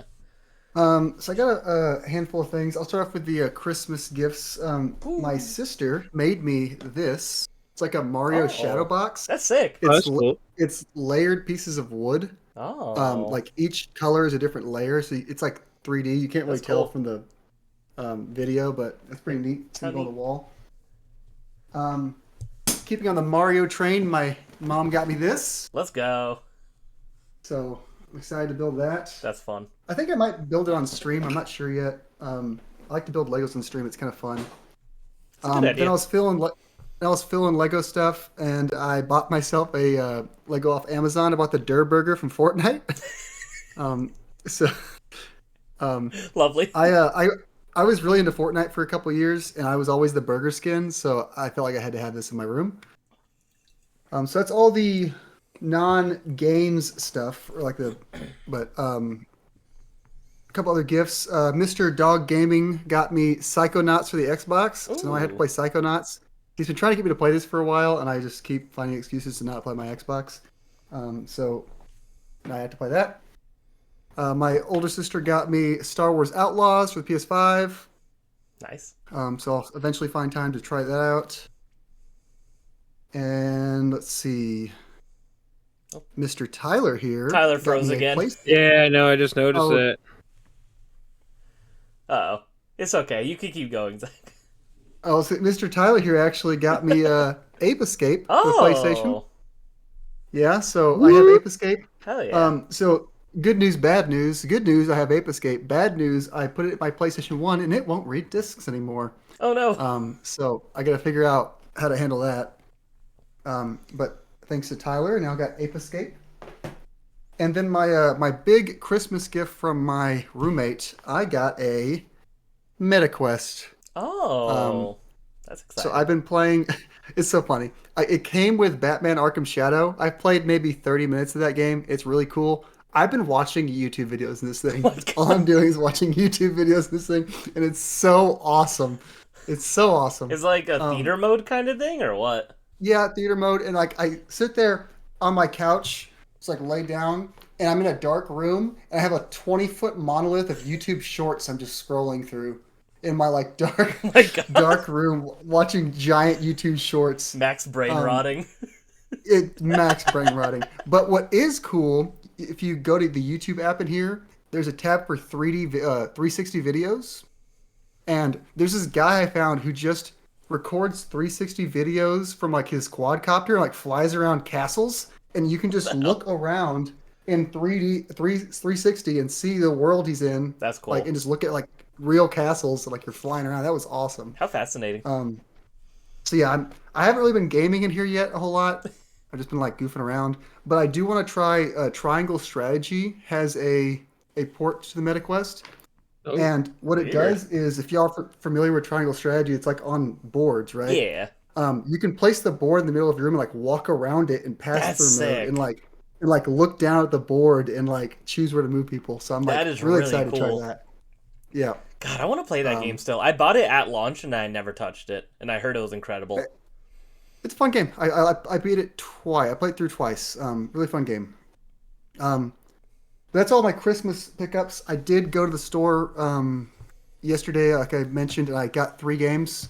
I'm gonna go from order from like least cool to coolest pickup. There you go. The least cool one's still cool though. I got Splatoon. I didn't have Splatoon for the Wii U. I figured it was an important enough game Oh yeah, to just get on the shelf. And my place has a buy one get one wall, so I got this for basically $5. nice. I will Um, say the original Splatoon had a pretty good single player mode if I remember right. Haven't played it like since launch, but I remember it being very fun. I will check that out then. The second coolest game I got Final Fantasy VII. Nice. Because I didn't have that yet either. This is when I found out when I tried to put in this and Ape Escape that my PlayStation doesn't read discs. So I'm just gonna tell myself these 3 discs work, and just believe that. They Escape probably better do. work. Coolest, the coolest pickup I got. I sent this over to Bird Dog, and he was super excited for me. I got Star Fox Guard. Hey, let's get it. I I was sent him expecting this. some like and huge he thing, was and I'm just like, he oh was, man. he was telling me to put it back. He was mad So that I funny. didn't get the complete version with Zero that comes with both. The I big think. box. And Yeah, I all was gonna that, say yeah. you could still get that for like dirt cheap. I'm pretty sure. Oh, it was like $10 at the store, but I decided to buy this for 5 instead. Mainly because the back of it says, I was just laughing when I read it. It said, "No need to download the special demo for Star Fox Guard that's available via Star Fox Zero. You've already got the full game right here." Hell yeah. I was like, "Hell yeah, I'll Perfect. pick that up." so funny. So this is my buy one get one with Splatoon. So God, that was such an interesting release. Like that whole situation was so interesting and weird. I don't know anything about that game. I know it exists. I don't know what the game is. So I'm excited to put it in. And You should do play it. a blind live stream where you play it for the first time. Mhm. Also, this is sealed, and they had it as used or pre-owned. I don't know if it came in a big box, and that's why it's pre-owned. Yeah. But this It this came in box a is big cardboard not box opened. with Star Fox Zero. Okay. That makes sense. Yeah, you couldn't just buy either game separately. I think you had to buy it in the big box. I don't think they ever released it. So it's like That's if you hilarious. see them separated, it makes even less sense. So that's why I guess probably why he was so mad that I bought this. But yeah, funny. so I have that game now. Perfect. Yep. So that was your cool one for the end. Yeah, I was just bullshitting. Final Fantasy was my favorite pickup, but You're such an asshole. I love it. I was ready to get so hyped about something. Star Fox Guard. Let's go. Maybe I'll stream it. You That's should. funny. That'd be fun. Tyler, I heard nothing has happened for the last 2 weeks, so there might not be a history Yeah. lesson. So history, folks. There was really like nothing these past 2 weeks, so I figured we just skip it. Unless I'll end you on one note. Sega Rally Championship came out on. Damn, I don't even remember the year. It was like some year on the Sega Saturn in Japan. But Let's go. yeah, that was about the only notable one. So there wasn't much. Yeah, I was gonna say I can't Yeah, think of almost any December or January game releases almost ever. Like maybe early December, and the only Yeah, but nothing January like that game I either. could think of that's been super significant, at least in recent memory, is Pokemon Legends Arceus. I can't think of like any other games that have released in January really. Prince of Yeah. Persia was a January release. Oh, last year, yeah. And Smash Ultimate was a December release, but it was early December in Yeah. Oh. 2018. So on Generations Behind, in like 15 years, we'll have some. But Yeah. as Yeah, of right so now, Yeah, so when the yeah, show's give us still like 15 going years. in 2040, we'll make sure to bring those games up again. Oh my god, my camera! Why are you doing this? That's a Wonder really if good it's frame be- to stop on, though. No, it's Go not. back to the go back to the dinosaur. I I know. wonder if it's because it's like negative 10 degrees in my room and I'm freezing my ass off. Oh my I don't god. Why don't you have the heater Yeah. on? know. Yeah, I'm freaking cold, dude. I did notice the long sleeves. Yeah, I never I'm wear sweating long right sleeves. now. in my That room. must be nice. I know. I disagree. I like to be cold. We live in the desert. It's not a good time. But if there's no history, I guess we can go on to the topic of the show, which is our 2024 gaming recap. I guess you could call it our Game of the Award show or Game of the Year award show, whatever you want to call it. Mostly just we'll talk about our Game of the Year, favorite indie, retro game we played, and we're going to rank all the games we did for the show. We're going to talk about some of our gaming goals for the next year. I guess we should start out with our Game of the Year. Since Tyler has once again left us for the afterlife, Zach, would you like to go first and talk about your Game of the Year? Just go straight into my favorite game of the year. Is that not what you want to do? We could do something That's else. fine. That's fine. I just want to make sure. My favorite game of the year was indeed a great remake. For those listening, Final Fantasy VII Rebirth was my game of the year. I think Metaphor could maybe have an outside shot of being close, but I haven't finished it yet. Mm-hmm. So Final Fantasy VII Rebirth gets the nod. I love Remake. Remake is in my top 10 favorite games of all time. So Rebirth was a very anticipated game for me, and I think it nailed pretty much everything. I think some of the post-game content is a little lacking. Some of the post-game combat challenges are just kind of bullshit, and they're not super fun. You're refighting the same bosses you've been fighting. Are they like game. the Chadley bosses or something? Yeah, and but what sucks is you're just refighting the same summon fights you fight throughout the game. They're not new fights, which is kind of lame. But I thought exploring the world was super fun. Like you don't have to find everything, but I wanted to, and I had a good time with that. The mini games, a lot of people complain about the mini games. There's too many of them. I also think they're a good change of pace. Most of the mini games are fun. I did not like all of them. What was the one in Cosmo Canyon? I didn't like that one where it's like a strategy game like robots and you fight the big slime in the middle. I didn't like that one. But Queen's, it's like a big. You're sending out like robots from 3 different directions at like monsters. It's like a. How funny! I don't even know if I did that one. Yeah, it's like a real-time strategy thing. I didn't love that one, but I did love Queen's Blood. I played all the Queen's Blood stuff. God, yeah. Queen's Blood was cool. It's so good. I want that to be a real physical card game. I would buy and play the shit out of that if they sold they need to like a big thing and like a whole set and like made expansions and all that. I would totally be so into that. They could totally do it. You buy your Queen's Blood like tabletop thing, and they just sell card packs. I would buy it. So cool. I'd be so down for that. Yep. I was thinking about like they could have like the cards could have like little chip readers in them, so like the board knows where the card is, kind of thing, like an electronic. Anyway, if you played Remake, no surprise, the characters in Rebirth are just as good as they are in Remake. I feel like they do a really good job making all the characters, like fleshing them out more than the original game. Because the original game is, it's a almost 30-year-old game at this point. There's some character depth, but I feel like you get a lot more. You learn more about the characters in the remakes, and they feel more real. They interact a lot more because the games are longer, all that. The story, I thought, without going to spoilers, I at first when I saw how they ended the game, I was a little confused. I've gone back and rewatched it, and I think I'm a little bit more on board now after rewatching it and just like digesting it a little bit more. But mainly, it's gonna all depend on if they land part 3 or not. If they figure out how to tie it all in part 3, it'll all be worth it. If not, it's just gonna be weird looking back on it. But we'll see. Definitely. I have no doubt in my mind, honestly, that they're gonna stick the landing. Cause I hope so, man. Because I doubted Remake, at first when I found out some of the changes that they were making. I was like, nope, not on board.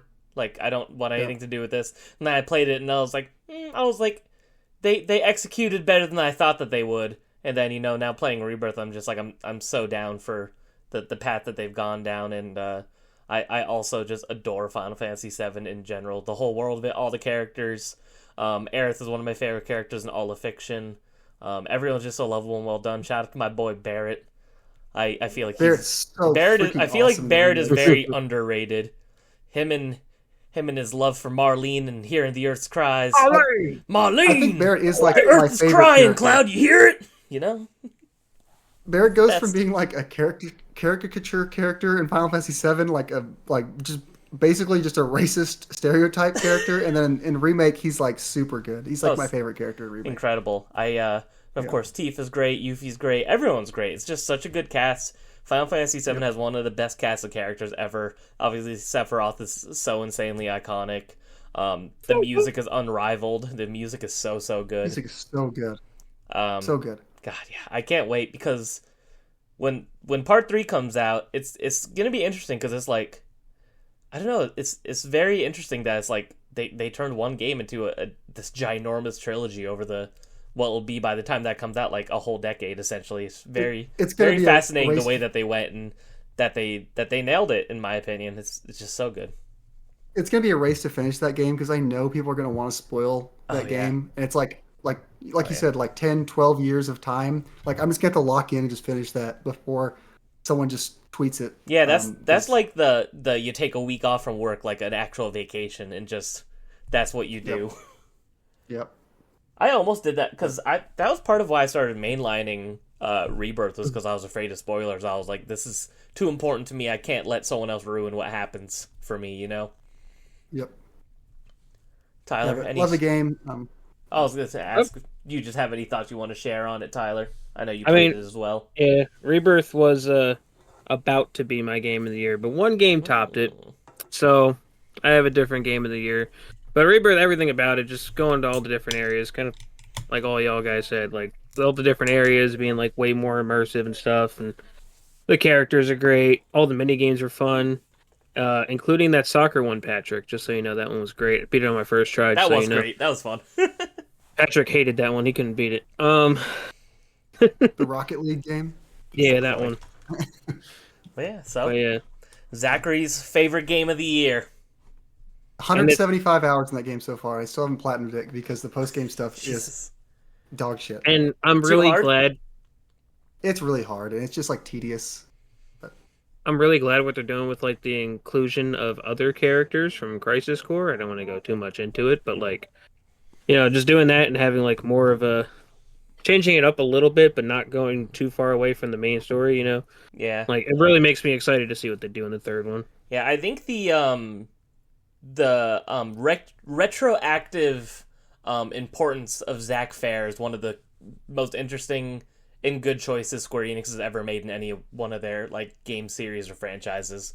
Because talk about just an excellent character that was basically not even present in the original game, and like Yeah. how much over the years they've expanded on him, and like it's like he's a lot of people's favorite Final Fantasy VII character, and it's like he has probably 5 boxes of dialogue in the original Final Fantasy VII. It's fascinating, but it's like, man, it's like he's one of the characters I think of first when I think of Final Fantasy. So shout out to Zach Heck yeah. and Zach, our boys. Shout out to Zach with a K. Exactly the K. Tyler, what was your game of the year? My game of the year. I set this up. Astrobot. There it is. That's So I gotta say, I was really shocked when this thing won Game of the Year. I was like, you know, I feel like it's gonna be like probably gonna go to Elden Ring or Final Fantasy VII or Metaphor. Then when they said Astrobot, I was like, what? I was like, okay. But personally, growing up, I played a whole bunch of platformers throughout my life, so I was kind of excited to see like a platformer come back and be as good as it was. Yeah, it kind of ran on a lot of nostalgia, but I kind of also liked that. All the different franchises, discovering all of them, then also having like a whole story to it. And then seeing it do as good as it did, like kind of gets me excited for the future. Like, how much platformers are we gonna get? Is Sony gonna revive some of its older series rather than just having the same like 3 franchises every year? So I don't know, just Astrobot did a lot to me. It touched me, and it was great. Yeah, it's I had a smile fucking from ear to ear the entire time I was playing Astrobot. It's such a good, fun, feel good game. And like even finding like from franchises that like were so dormant now, like you're just like, oh whoa, like this thing, like I mean before we got the announcement of the game where it's like Okami, didn't expect to see Okami in there, but then we seen Okami and just it was fun, good time. Yep. Yeah, we talked about Astrobot a lot when it came out because we all pretty much blitzed through it that first weekend. Yeah, we all went nuts. Yeah. It's like it's in my top 5. I love the game. And like we mentioned, I just really hope that they make more Astrobot games, and I hope they find a way to keep making great games and improving the games without having to rely so much on the nostalgia stuff. Because that's great, but I don't think that can be the pillar that they keep making Astrobot on Yeah, they're gonna going have to forward. change it in some way, but like Yeah. I don't know how. I'm sure Yeah, they'll probably figure it because out. But even if there was no Astro karting. nostalgia stuff, the games are great. The actual gameplay and the levels, it's very fun to interact with, great stuff. Speed running stuff. I beat all Tyler's times, as you know. so I So go back that's to that. fun. But yeah, I hope they can continue to iterate and add some more mechanics and stuff to make the next game even better. I was catching up with an old friend last week that I haven't talked to in a while, and he was telling me how much he loves Astrobot, and he was like, "Yeah, dude, I've been so into the speedrun levels, I can't stop. I'm just like, he's still playing them today, like he hasn't stopped because he's grinding like crazy." And I was like, "Oh, cool!" Like, and I didn't know because I haven't played it since there was a leaderboard, and he showed me his place on the leaderboard, and he was number 93 Yeah, in the world. that's crazy. Damn. I was like, holy shit. I was like, you That's really do take this seriously. He was like, I play it every night, dude. He's like, I refuse to drop below 100. And I thought that I was can't incredible. dedicate that much time to one like speed run level. It's like I know. Because I was laughing because he was telling me how he has friendly competition, with other people about it. And he was like, you get so far. He's like, it gets to the point where you're jumping from here or you're jumping from here. And it makes a difference. And I'm like, it's so funny. that's where I personally check out on speed runs is when it's like, basically I feel comfortable when I do what I would consider a perfect run with all the things I do, and I can get that my first time. I'll call it good. I don't need to like do the pixel like I jump from here instead of here. I hold the button for a little bit longer. When it gets to that granularity, I can't focus that much. So I should download it because I haven't done any of the DLC levels. I haven't played the game since, so I need to go back get the bots. That Christmas level that they put in was really cool. I liked all the I never did it. I need to go back and do that. I heard the there's a lot of bots that good ones. the special bots they threw in that was like a big throwback. It was good. And any game that wins Game of the Year that has Cat and Raven from Gravity Rush makes me happy. So I'll take the W on that Game Awards win. My Game of the Year, to nobody's surprise, Perfect. Persona 3 Reload. I don't care if it's a remake. It was so good. It was awesome to see one of my favorite games of all time just kind of be reimagined, revisioned in a way that was very different than the original, but close enough in terms of the tone and the storytelling and everything. I love that they added social elements to the characters that didn't have them before. I like a lot of the combat mechanics that they carried over from Persona 5. The music was phenomenal. It still has an incredible story in my opinion. Still my favorite ending in any video game ever. And I just absolutely love it to death. If we don't want to count remakes, then I would have to give it to Metaphor. Because I know some people are weirdly ruffled by the idea of a remake being someone's favorite game of all time. But Metaphor is also fantastic.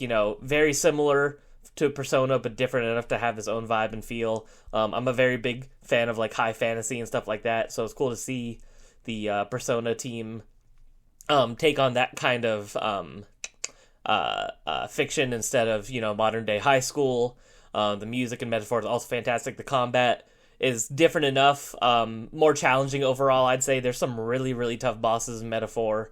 So it's like you really gotta learn that game and its mechanics. Much closer to, I'd say the combat's more similar to SMT than Persona.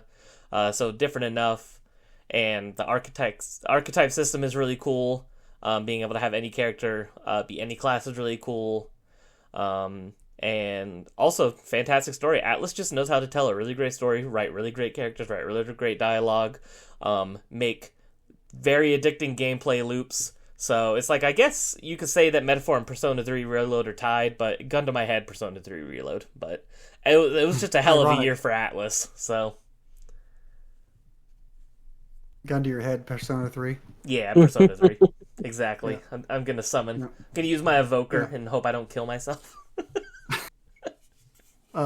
Yeah, Persona 3 is great. I really enjoyed that game. Yeah, like I said, after sitting on it for a while, I thought that maybe it was my favorite over Persona 4. It's not. Persona 4 Golden Still my favorite Persona game, still my third favorite game of all time, but Persona 3 will always have a very special place in my heart. I think it tells a very good and important story, and I'm glad that I got the boys to play it. It made me happy, so. Stuff. Any thoughts, Tyler?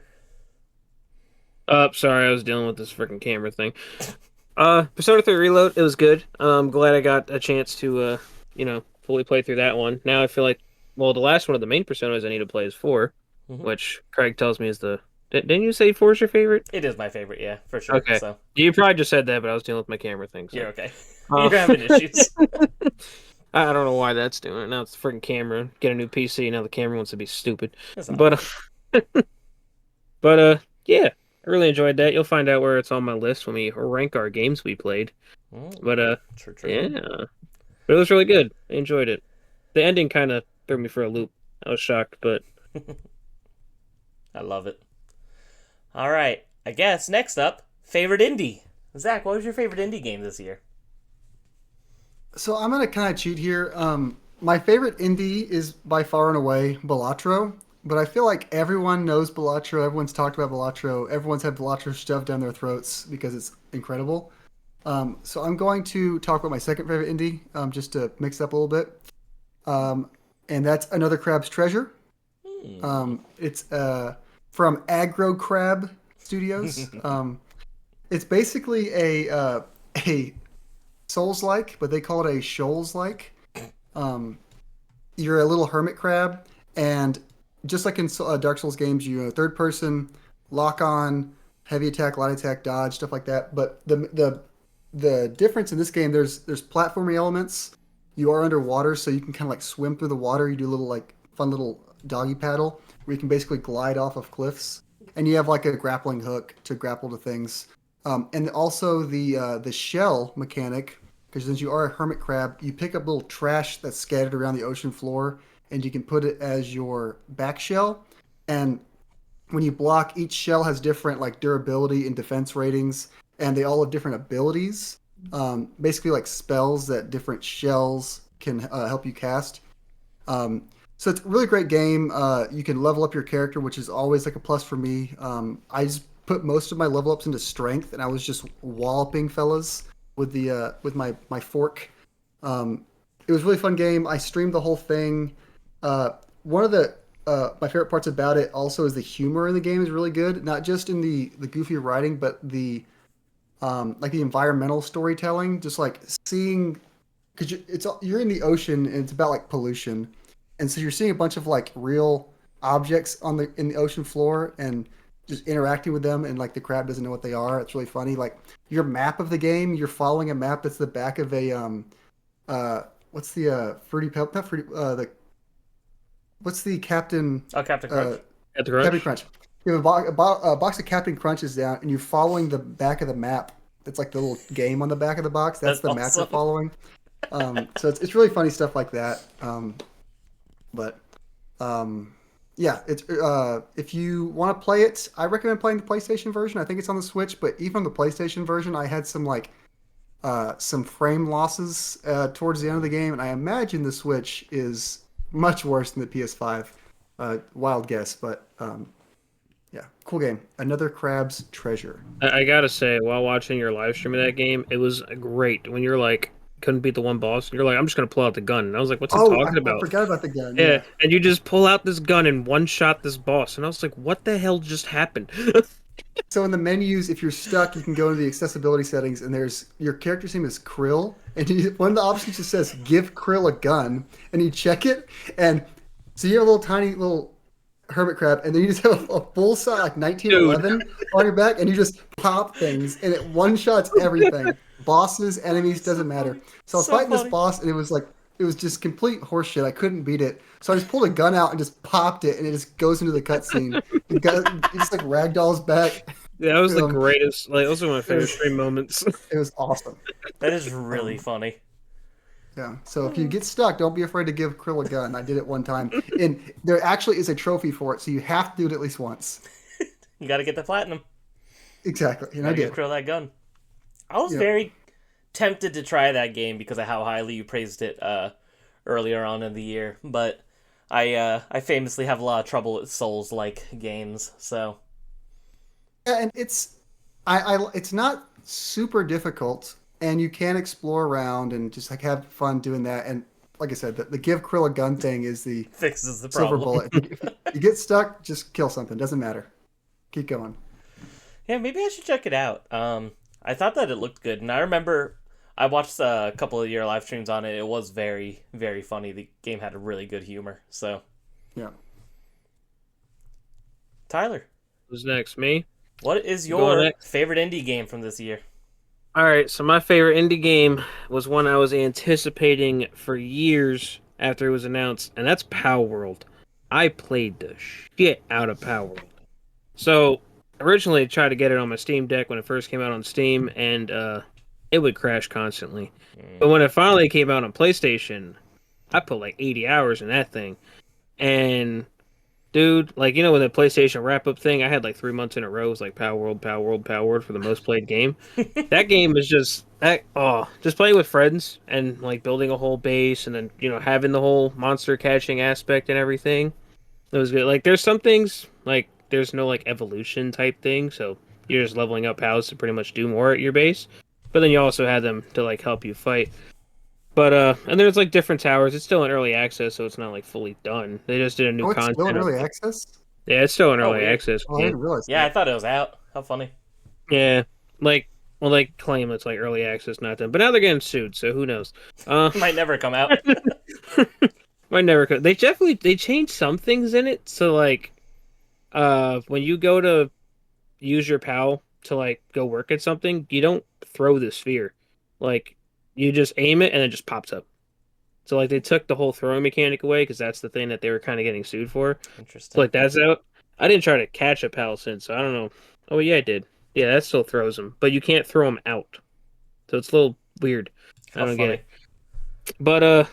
But yeah. So like they're still doing like little updates here and there. Like they added one like Japanese samurai kind of like island, and now they just added a whole new update. So I got to go play that one. Put another 80 hours in this game.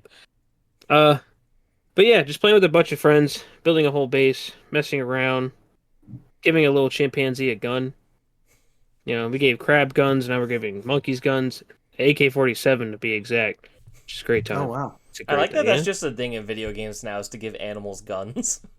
There's a whole game Squirrel with a gun that you talked about a few weeks ago. Oh yeah, scroll with a gun. My dad actually asked me about that game. He was like, "What is this?" And I was like, "I don't know, but you should try it. You should How try. bad could it be?"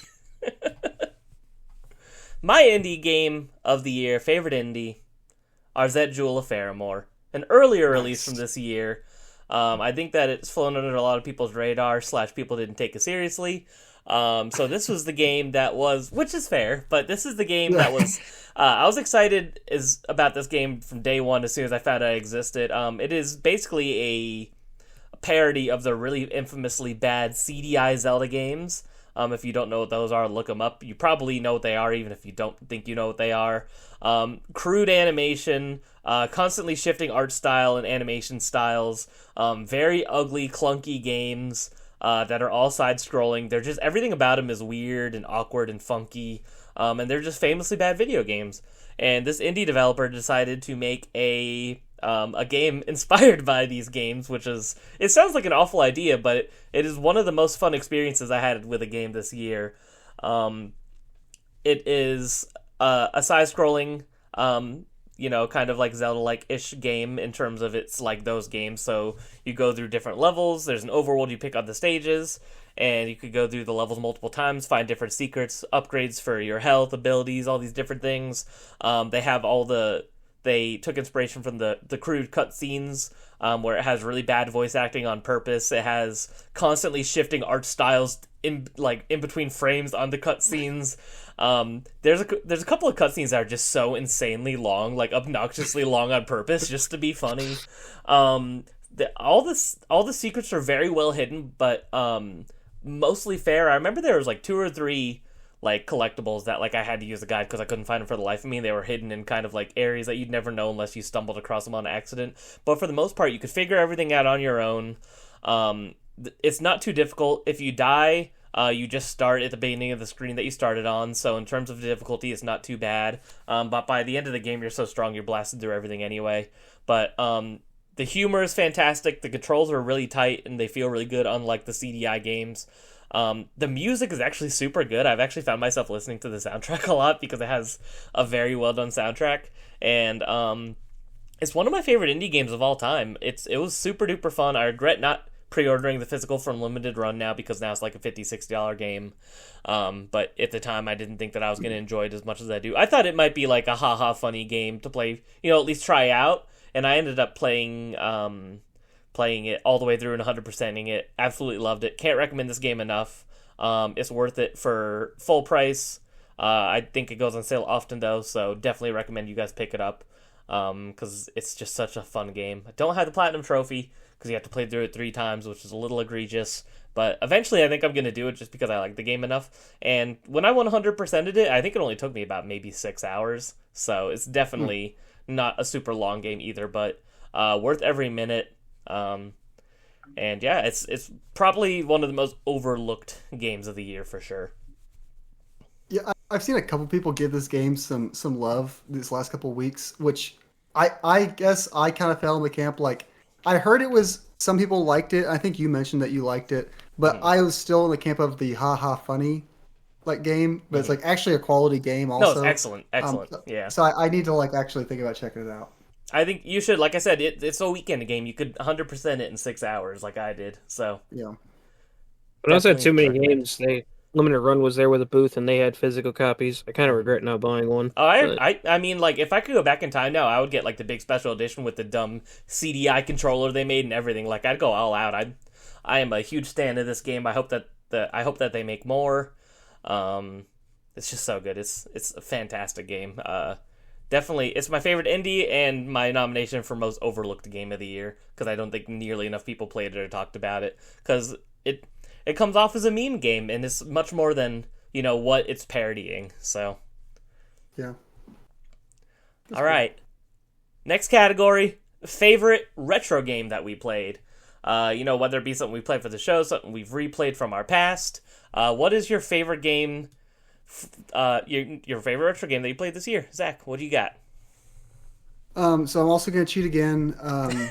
My favorite retro game every year I play it is Mario Land 2, 6 Golden Coins. I feel like I've talked about that before though. It's just a solid 2D Mario game I like a lot. So the one that I played that was new that I had not played before that I really enjoyed was Mario Golf on the Game Boy. So I grew up with Mario Golf N64. And I love that game. Mario Golf Game Boy is an entirely different game. It has the same like box art, which is kind of deceiving, but it's like a whole different thing. It's an RPG, and you can like level up your stats for your like protagonist character. So I was just, of course, going straight into power and hitting the ball like 300 yards because that's just fun. And it has surprisingly tight controls and like good golf mechanics for being a Game Boy game. And it doesn't hurt that there's rewind and save states on NSO if you mess up.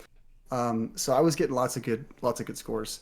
Yeah, it's just a really solid golf game, a fun RPG, some fun little mini games to go around also because you're like wandering like you're on like golf courses like clubs and you walk around talking to NPCs, doing mini games, and you do like the challenge. I think I like the equivalent of 100% of it. I did all the courses. I did every challenge I could. I did all the mini games. I got like, I don't know if the character has a max level or not, but I remember being like a very high level, and I was happy with where I was. I can't remember if I maxed out or not, but Nice. really cool game. I want to get it physically now because I enjoyed it enough. It's in my list of games I want to acquire physically. Yeah, I don't think it's that expensive either. So. It's not. It's not, but it's still cardboard, so it's still like I think it's like $80, $90, something like that. So it's still expensive, but not. Yeah, but you're not gonna have to take out of your retirement for it. Exactly. Yeah. I would just have to buy one less modern game 1 month and just pick it up. But Now, are you gonna go play Mario Tennis as well? yes, I plan on playing Mario Tennis as well. I've heard because Mario Tennis N64, fun game, but I'm pretty sure that Mario Tennis Game Boy falls more in line with the RPG mechanics of the golf one. So That's what I've heard as well. Good stuff. Tyler, what was your favorite retro game that you played? So I'm kind of twisted up a bit because there is one I could put above this, but I'm gonna save that for when we do our top 5 or top 6 games we played this year. My favorite new retro game had to be Ocarina of Time. You know, Yeah, that's everybody's fan you, favorite. I forgot you I hadn't always played forget that. that was the first time you played this game, which is Yeah. crazy. Everybody's y'all fan ever favorite. heard of Zelda: Ocarina of Time? Yeah. Oh, what's that game? Let me tell you, son. So, yeah, Ocarina of Time.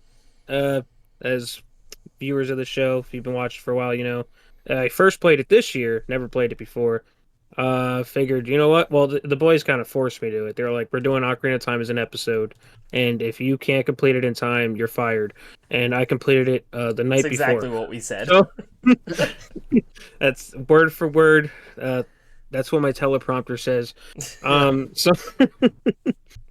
So yeah, played through that. Shout out to Bongo Bongo, best enemy, Oh my god, yeah. best boss. I still want to buy that shirt, that Bongo Bongo shirt. But Be fired. yeah, it was great to finally like experience the pains of the Water Temple. Because you know, I played the OG 64 version on my 64. I was like, I ain't playing the remake. I'm gonna just go straight OG. It was fun just being able to sit there and play like through an N64 game again, like on the original console in my CRT. So that was pretty fun. Yeah, it was a good Zelda game. Now I gotta go play another Zelda game that I never played before. I don't know which one, but Majora's Mask, maybe? Maybe. yeah, I played through like half of that. I still need to like finish it, but Well, that'd be a fun one. We should do that as an episode next year too, just because you Oh, haven't they're played it forcing yet me either, right, again. Zach? I beat the first 2 dungeons. Oh, okay. Like I got to the Goron section. one I really want to play is Minish Cap. Minish Cap's great. I never Minish finished Cap. that one either. That's one of the few All of mainline the- Zeldas I haven't beaten. All the Capcom Zeldas are solid. Minish Cap and the Oracle games, really good. Yes, I need to do that too. All right, Wait, you Greg. my favorite Right. retro game I played. I couldn't pick, so I chose 5. I'm cheating, so I'm just going to talk about all of them a little bit. Is So I one of wanna them give- My Name is Mayo? Is that a retro game? That's an indie game. You should have put that as my favorite indie game. Yes, my favorite indie game from a decade ago. So, I want to give a shout out to the original Fallout on PC. Had a fantastic time with that game. Super duper fun. One of the best actual like role playing experiences I've ever had in an RPG. It felt like every choice I made actually mattered. I felt like I had pretty limitless possibilities, which was really cool. The fact that I played basically the entire game without fighting any enemies and doing it no violently. Just the fact that I could do that was so cool to me. I'll never forget my my experience with the final boss in that game because I thought it was so cool and unique and memorable. And part of the reason I haven't played Fallout 2 yet is because I found out it's way harder to play that game without any combat. And that was part of the appeal of the first Fallout was because I was just like, oh, you know, you don't get to play games like that, you know? It's a very different way of playing, and it was very cool. Had such a good time with it. Okay, I thought my audio first for a second were good. Also want to give a shout out to Pokemon Crystal. That was one of my games on my backlog of shame from episode 1, and I played through it, had a great time. I still haven't gone through the Shrunken Down Kanto post game, so I think I'm gonna probably do that sometime soon. Just to say that, because I beat the game, I rolled the credits, I did the main story, but I still feel like I have stuff left over to do. Like I should go through Kanto, and I think I should go back and catch Ho-Oh and Lugia as well, because I don't think you can catch them Beat until Red. No, yeah, but I don't think you could do catch the legendaries until you do everything in Kanto, if I remember right. I thought I read that, so got to make sure I do that. Not sure. It's interesting because I feel like there's a bit of revisionist history all of a sudden on Gen 2, where it seems like people are starting to hate on them more when it seemed like they were the most beloved for a while. So it's been interesting to see that discourse I love online. Gen 2. I enjoyed it a lot. Zelda Ocarina of Time, replayed through that for the first time in many years. I also played the N64 version, but I played it on Switch. It's funny because I don't remember the exact times, but I remember I told you guys how fast I beat the game, and you were both shocked because it was just like, Yeah. it's like when I play that game, it's like boom, I heard boom, I boom. started the game 2 days later. I finished the game. Yeah. I was like, Dude, I'm telling you, Ocarina of Time, I know no game better. I'm pretty sure I don't even think when I play it. It's like my brain just goes on autopilot. It knows where to go. It knows everything to do. It knows where every key is in every dungeon, just without even a second thought. I've played through it so many times, and I never get tired of it. I just like, I don't even think it is a bias. I think the game just truly is timeless in that way. I discovered my favorite 2D fighting game ever this year, Vampire Savior: The Lord of Vampire, aka Darkstalkers 3. I am a huge Darkstalkers fan now after acquiring the Capcom Fighting Collection Volume 1. I want Darkstalkers 3 on PS1 so bad. I think these games are so fun. It's become like a regular where it's like once or twice a week, me and my wife will just sit down and play this for like an hour or two. And we just always have such a blast. It's so fun. And it's nice having, someone that lives with me that will play this game with me regularly, because you can only do the arcade run so many times and you're like, but being able to play against other people is fun, and I think that it helps you get better at the game when you play against actual people opposed to computers. And then I wanted to give a shout out to Clock Tower, another game we did for the show. Clock Tower was super duper fun. Had such a great time with it. It was such an interesting, unique experience. I'll always think it's hilarious that I got the best RNG run of all time, and I never ran into Scissor Man after the first encounter. That's really funny. I was over here struggling every hallway. And I know. Like, I almost wish that like I was recording my playthrough, because it's like, I remember, Zach, you were making a joke. You're just like, speedrunners, like, he got the seed. Yeah. It's so funny, but that game had great atmosphere. Interesting design, just a great time, very memorable experience. I really want to get a copy of it on the Super Famicom eventually, but it's just so expensive. I still need to get the re-release that they did on modern consoles, because I want to play through and get the Platinum Trophy. I think that'd be a lot of fun, and good motivator to get all the endings, since I only did 3 out of the like 8 or 9 I think that there are. So, and it inspired me to watch that really weird horror movie that inspired Clock Tower, so that was kind of fun too. I'm forgetting the name of it, but it was very, very interesting and fun. So, great year for playing video games. Played a lot of good stuff. Go back to real quick, like favorite retro games. Like, one thing I like that I got to do this year was I was playing through Pokemon Blue and Zach was playing through Pokemon Red, and we actually got to do like trading, which I never did before on it. Well, we kind of did it legitly, not really, but they cheated. We traded. But it's okay. We got all the version exclusive. That's all that matters. That's all y'all gotta know. But yeah. I know we're gonna do. We already have it planned for next year. A red, blue, and yellow episode. So this will be our first 24-hour episode. Hope y'all ready. This year, next year, or is next year? Oh, next year? sorry, 2025. I don't remember. Just making sure. Just making sure you didn't mean 2026. Okay. I think that's our next game-specific one after Golden Axe, so we got some time. But you guys are already done with that. I'm the one that's gonna have to get his button gear. I feel like I should play yellow version just because you guys played red and blue. So yeah, I'll probably hop on that soon. And now it's time for us to rank the games we did for the show. If you guys have not seen our console episodes where we talk about our favorite games for each console, the way this works is we have the list of games. Each game's scored a point out of whatever place it's in. So we've done 6 game-specific episodes. So, for example, if Ocarina of Time is number 1, it gets 6 points. If Clock Tower's number 2, it gets 5 points, so on and so forth. So I went ahead and I did up my ranking already. So I will go ahead and we can do it the same way we always do. We'll go ahead and say our number 6 game, then our number 5, then our number 4, number 3, number 2, number 1, and then we'll tally up the points at the end and see which game we played is truly the best. So, from doing our little triangle, the upside down triangle we usually do, we'll start with Zach. Zach, what was your number 6 game if you had to rank all the games we played? I'm gonna I feel like yours has to be. It has to be Clock Tower, right? Yeah. I want to actually play Clock Tower one of these days. But as we know, I watched a long play of it because I couldn't get the emulation to work. Ooh. I'm a big dumb idiot. I got the game to boot up one time. That was the funniest shit ever, by the way. I'm still not over that. I got it to boot, but it like only would play in Japanese. I was like, what the? I couldn't get the English ROM to work. I don't know why. But something with that when I was patching it, it just broke. So funny. Anyway, it's a cool game. I don't have a lot of appreciation for like point and click adventure games, so it was a fun experience. Even though I didn't actually play it, I did watch it. I did watch the whole thing, So I feel like I could pretend to touch where they were walking and pretend like I was playing. Yeah, it's the same Um, thing. It's fine. but yeah, if there's a game to watch a long play of, I feel like a point and click is one of the more acceptable versions of a game to watch Is a long any play of. is any acceptable though? Really? Yeah, Last of Us is the best one to watch a long play of, but anyway, yeah, Clock Tower's my 6. My number 6. I was kind of juggling between 5 and 6, but so I think 6 for me. Although it was still a good game, minus the beginning of it. Paper Mario: The Thousand Year Door. Mm. That one's kind of down there. It was still a great game. The pacing I felt was a little slow in the beginning. We all kind of yeah. agreed on that.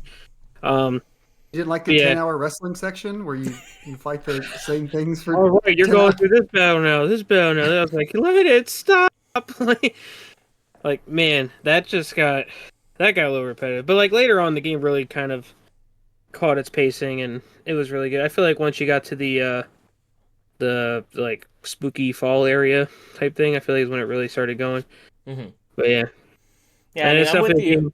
on basically all that. So It's definitely a game I'm glad I finished this year. Yeah, didn't get to the final boss and just stopped. Yeah. Yep. Well, I'm sure you probably went back and finished it. I don't know. it'd be I way did funnier if finish you it. didn't. If you're just like, Yeah, I'm good. I'm still there. My He just Switch went- is still on the hook. I haven't played my Switch in 6 months. It's still like He went to a long play and skipped all the way to the final boss just to watch that Yeah, That's part. fair. I will say the final boss of that game was one of the best parts because it was actually pretty challenging. So I did like that. Yeah. But it is also my number 6. I think it's safe to say we like all the games we played this year. I don't think any of us disliked any of them. So it's like me Yeah. putting this number 6 doesn't mean I think it's a bad game, but I do think that it's extraordinarily overrated. I did not think that it was this amazing game like a lot of people said. It was fun. I had a good time, but it did have awful pacing issues. It had some balance issues, in my opinion, too. And just overall, the original Paper Mario is far superior in every way, I think. Even the art style, I think, is more charming with the N64 graphics. But I'm glad I played it because it is one of the, when you think of the GameCube, it's one of the games that you think of. So pretty important title, most popular title in this franchise. And it was a good time. It's just extremely overrated, in my opinion. I have to unfortunately admit to that. So when we Tyler and all of it, the 10-hour wrestling section, it's like it wasn't even like it was quick. It was like you had to go there, then talk to somebody, then do the fight, then heal up, then go back to talk to the stupid wall again, fight again, and then there's probably a cutscene. literally 20 of them. Yeah, It was and like, wasn't like 5. No. It was like 20 of them. It was so it felt like infinite fluff, and I remember all of us were like, should we not play this for the show? Do we not want to do this anymore? We actually had that conversation earlier on, and then we all decided to trudge through it. But it was still worth playing. And if you do decide to play it and you haven't yet, you gotta make it to probably about the 10-hour mark before it actually starts to, pick up and be more enjoyable. Unfortunately, I think it has an extremely slow start, but still a good game, just not the best as many people say.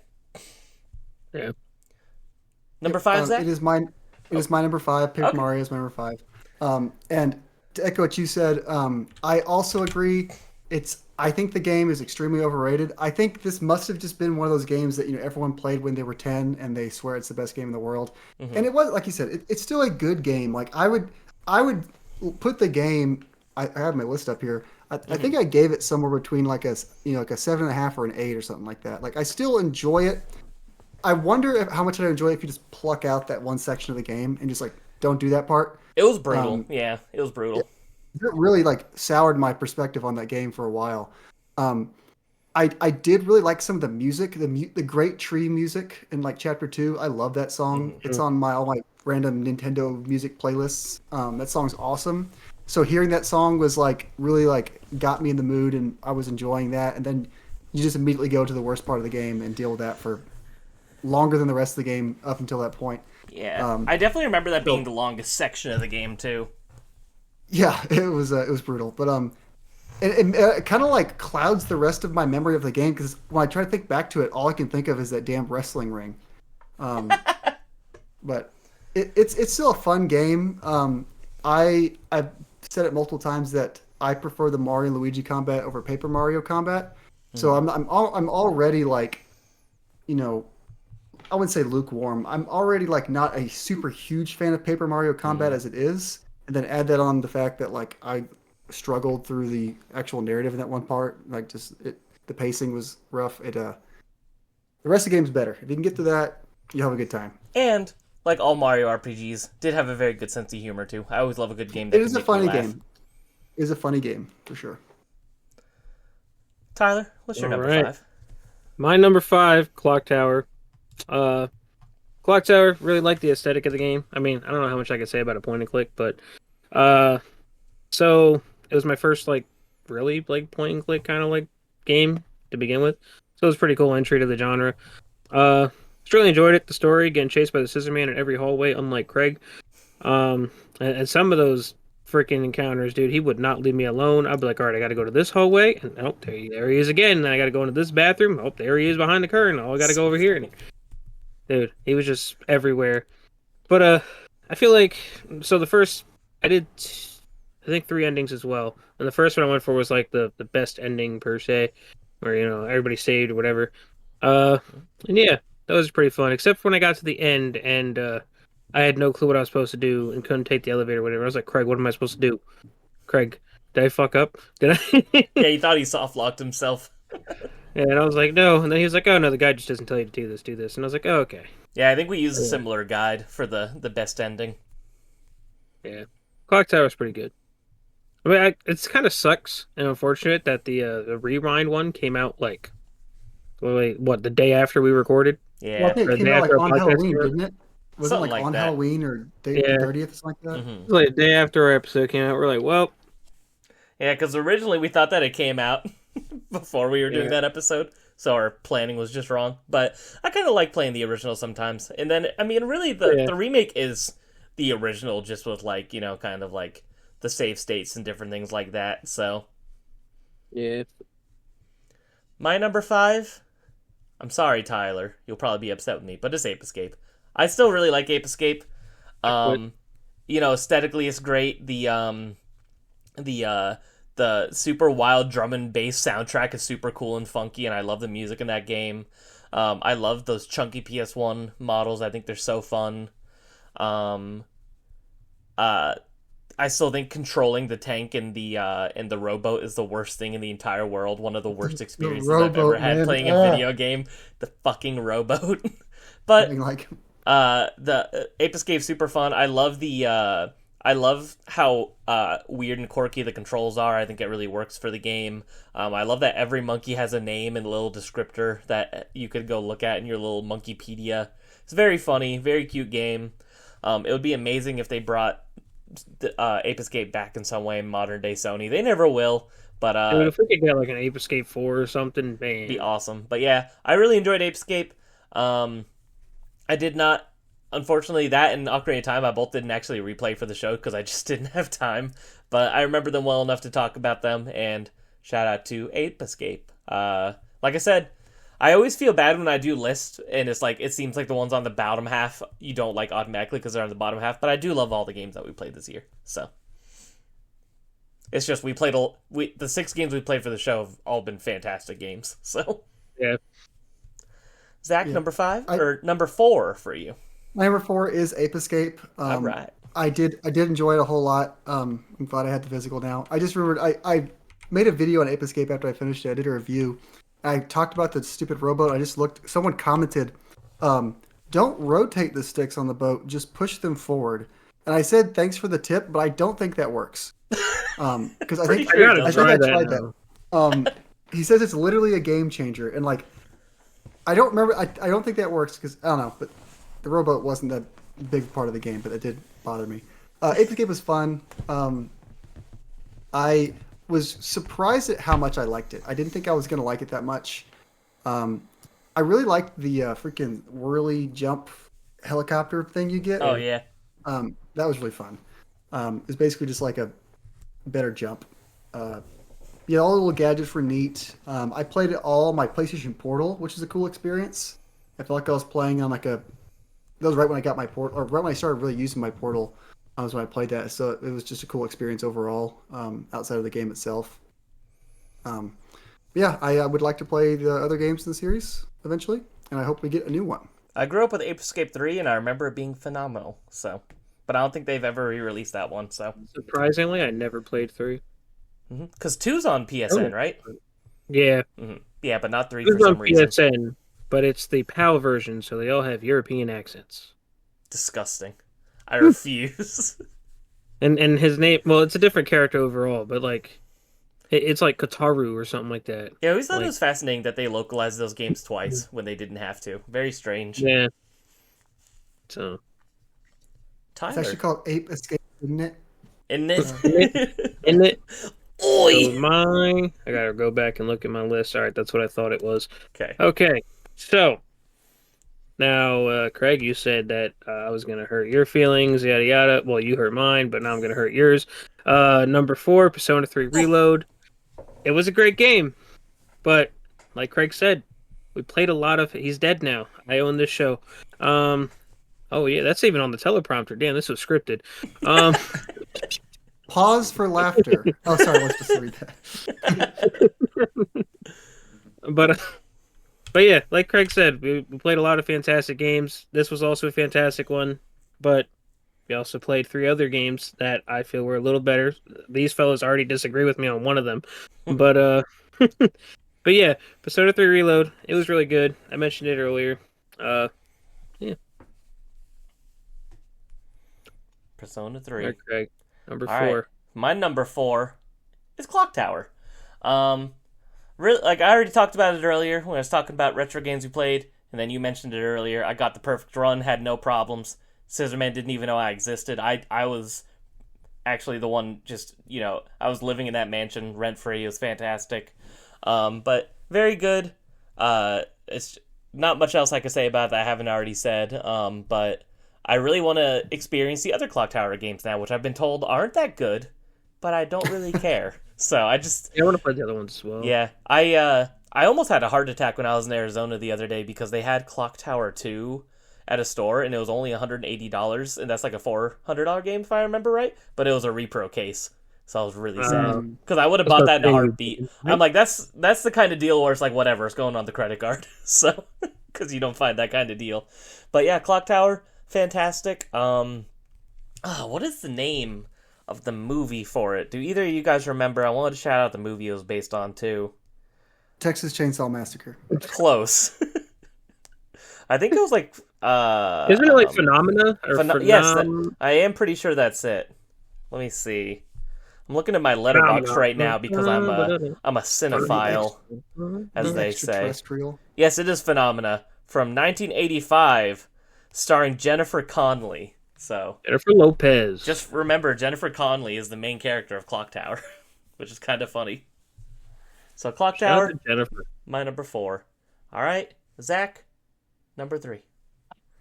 So this is where the 654 I was able to place pretty easily. 2 and 3s where I had a struggle, and I think I'm going to land with Ocarina of Time at 3 because this particular run. I think if I had to go over like my top rankings of all time between my number 2 game, my number 3 game, Ocarina of Time, we get the 2 slot. But I think this playthrough, playing through Persona 3 Reload, I'll spoil a little bit, for the first time, bumped it over my 4th playthrough of Ocarina of Time this year. So Ocarina of Time, great game. I played the 3DS version for the first time ever. It was cool playing a little like, almost like you could like look in like a little diorama. I don't know, just seeing the Link in 3D was cool.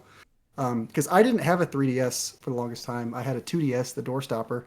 So getting to experience a 3DS game was just neat for me. But I didn't play a whole lot of the game. Like I said, I think I got the Master Sword. Yeah, I was in the Forest Temples when I stopped. So I got a good chunk of the game in. It's a fun game. But my last real experience of the game was Jabu Jabu's Belly, which I don't love. So maybe that kind of soured me a little bit. I love Jabu Jabu's Belly. Hot take. I think it's one of my favorite dungeons. It's weird. That's why I like it. It's so strange. Yeah. If you play the Master Quest, there's a cow in there for some reason. It's great. It's just a good time. Now I'm having a flashback. Didn't Ape Escape also have like a Jabu Jabu's Belly level? Yeah. Yep. Yeah. That level okay. always freaked me out as a kid. I had those weird things that just freaking went back and forth. Yeah, Ocarina of Time's at number 3. So, number 3, Ocarina of Time.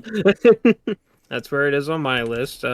Playing through it, like I said, like not too long ago, first time, it was really good. I feel like I already said a lot on it, and I'm just gonna repeat myself. But That's okay. We love Ocarina. We could talk about it yeah. as much as we want.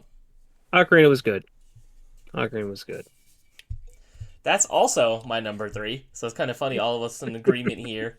Yeah, like I said before, even earlier in the show, most replayed game of all time. Game I know the best.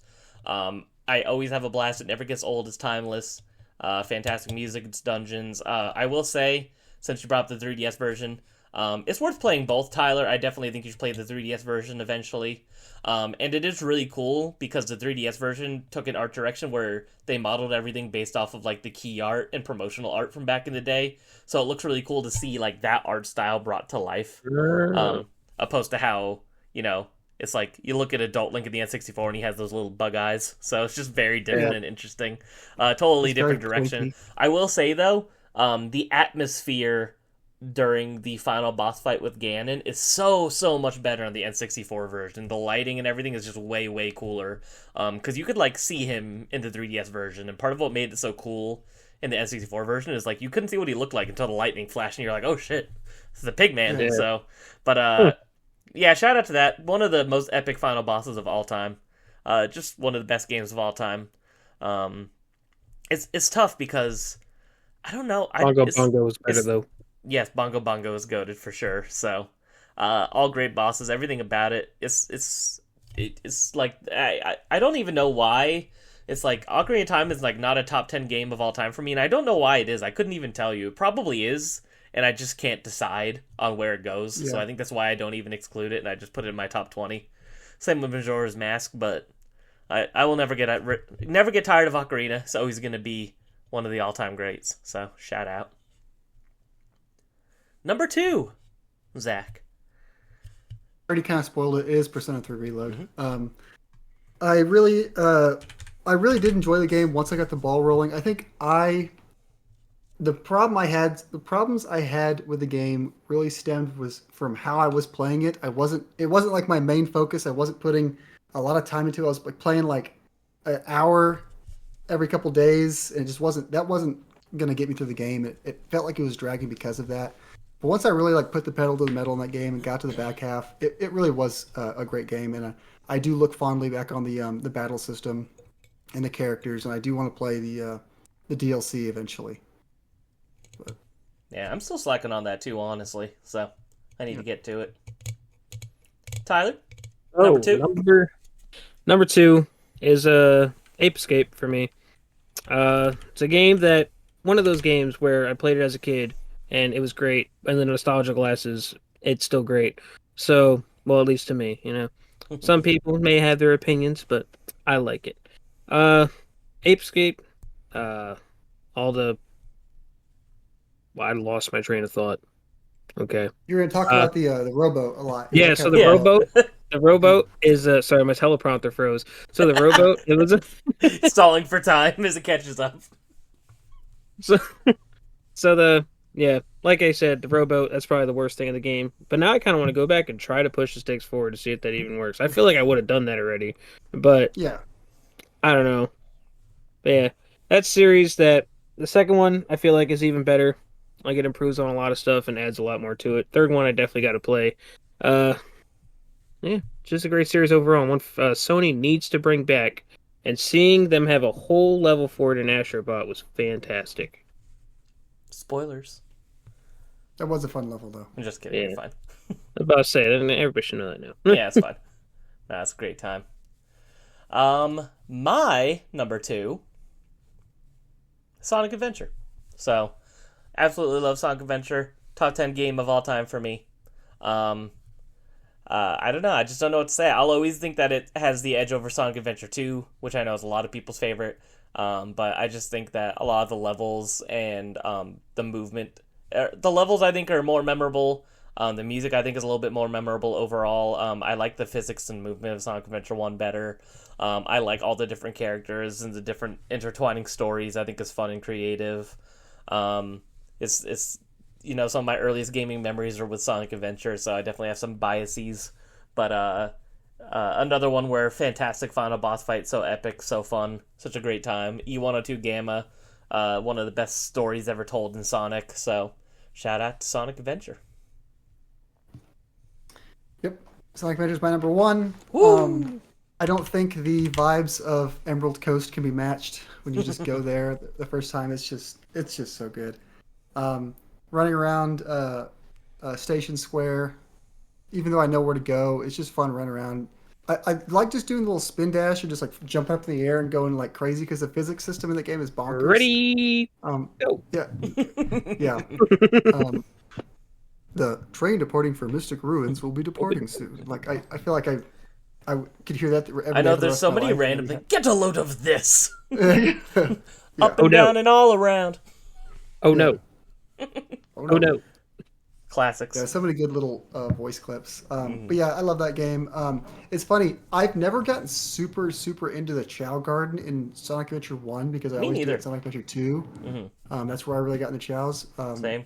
But the fact that it has a Chow Garden, and it's like 75% of what Sonic Adventure 2's Chow Garden is, it just adds to that as well. If I ever knowing that it's there is good. But it doesn't have the karate, which is a big important thing for me because I love Chow karate. But, Tyler, So, number one, Sonic Adventure. As we said, so much memorable music, memorable levels. Big the Cat, big fan of Big the Cat. You know, Froggy. everybody hates his levels. Nah, They're not that bad. Big the Skill Cat issue. is great. Exactly. If you can't beat the cat's levels, it's a skill issue. Well, I will say real quick because you reminded me that first level where it just doesn't work. The what's it called? The not the casino, the amusement park place, where he just like won't grab onto it. Like you never win. I had to like. I remember I told you I was doing it for like hours. It never worked. And I Googled it, and apparently you have to like just reload it sometimes. It's so funny because I've never had that issue, but I do remember you bringing it up. I was for like an hour. He would not let me finish the catch, and I Googled it, and someone was like, "Yeah, that happens sometimes." Just like start leave the level and come back, and then I caught my first try. I was like, "What the hell?" Like it's not an issue; it's a feature. Yeah, I was literally for like an hour and a half trying to. He kept biting. He would never let me finish the catch. It drove me insane. You remember when, speaking of Big the Cat, remember when Christian played Sonic Adventure and like his Big the Cat glitched the hell out at the end of the stream? And he like totally missed it. It was like all red and white and it just looked all fucked up. He also, I remember he played Big the Cat with no audio, which really upset me because Big the Cat has a freaking killer theme song. The weird slide guitar. Yeah. Yeah. It's great.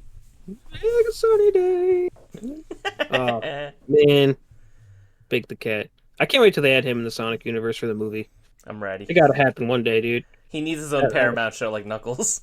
Dude, that could be just the uncredited scene. Just Big the Cat and people love it. Like, you just see him, he's like, Froggy, and that's it. Everyone's like, Sonic 5 7. Make him like the antagonist. Make him like evil.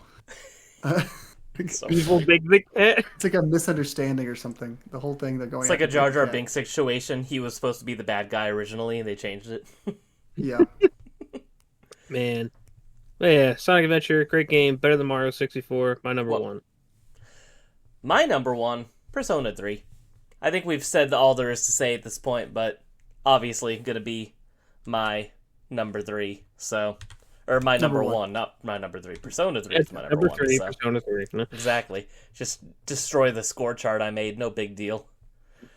So, here's the final ranking. This is the official ranking from worst to best of the generations behind reviewed games. Number 6, Paper Mario The Thousand Year Door. We just lost a bunch of subscribers from that one. Number 5, Clock Tower. Number 4, Ape Escape. Number 3, Ocarina of Time. Number 2, Persona 3. And number 1, Sonic Adventure. That's pretty much the most predictable outcome I think this podcast could have had. With Sonic Adventure being at number 1. So, Yeah. first game we reviewed for the show. I remember the first 2 episodes we talked about it a ton. We're like, we should just do an episode on it, and that's why we did it. And look at here we are now. Still our number 1 on the show. So shout out to Sonic Adventure. All right, boys, we have quite a few write-ins. We asked the people to write in about their favorite games they played in 2024. We could go ahead and take some turns reading if you guys have the document open. If not, it's okay. I'll go ahead and read first. John says, "What's up, guys? John here, and my favorite game that came out this year is Helldivers 2. Super fun co-op experience with friends, and also to have to mention the console port of Phasmophobia. It's my favorite game this year as well. I know Phasmophobia, as you've mentioned on the show before, Tyler. Yep.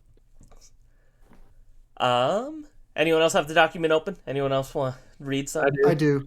And Go just real for quick, Helldivers is fun. I wish I played more Helldivers, but Yeah. I only played it for like a week.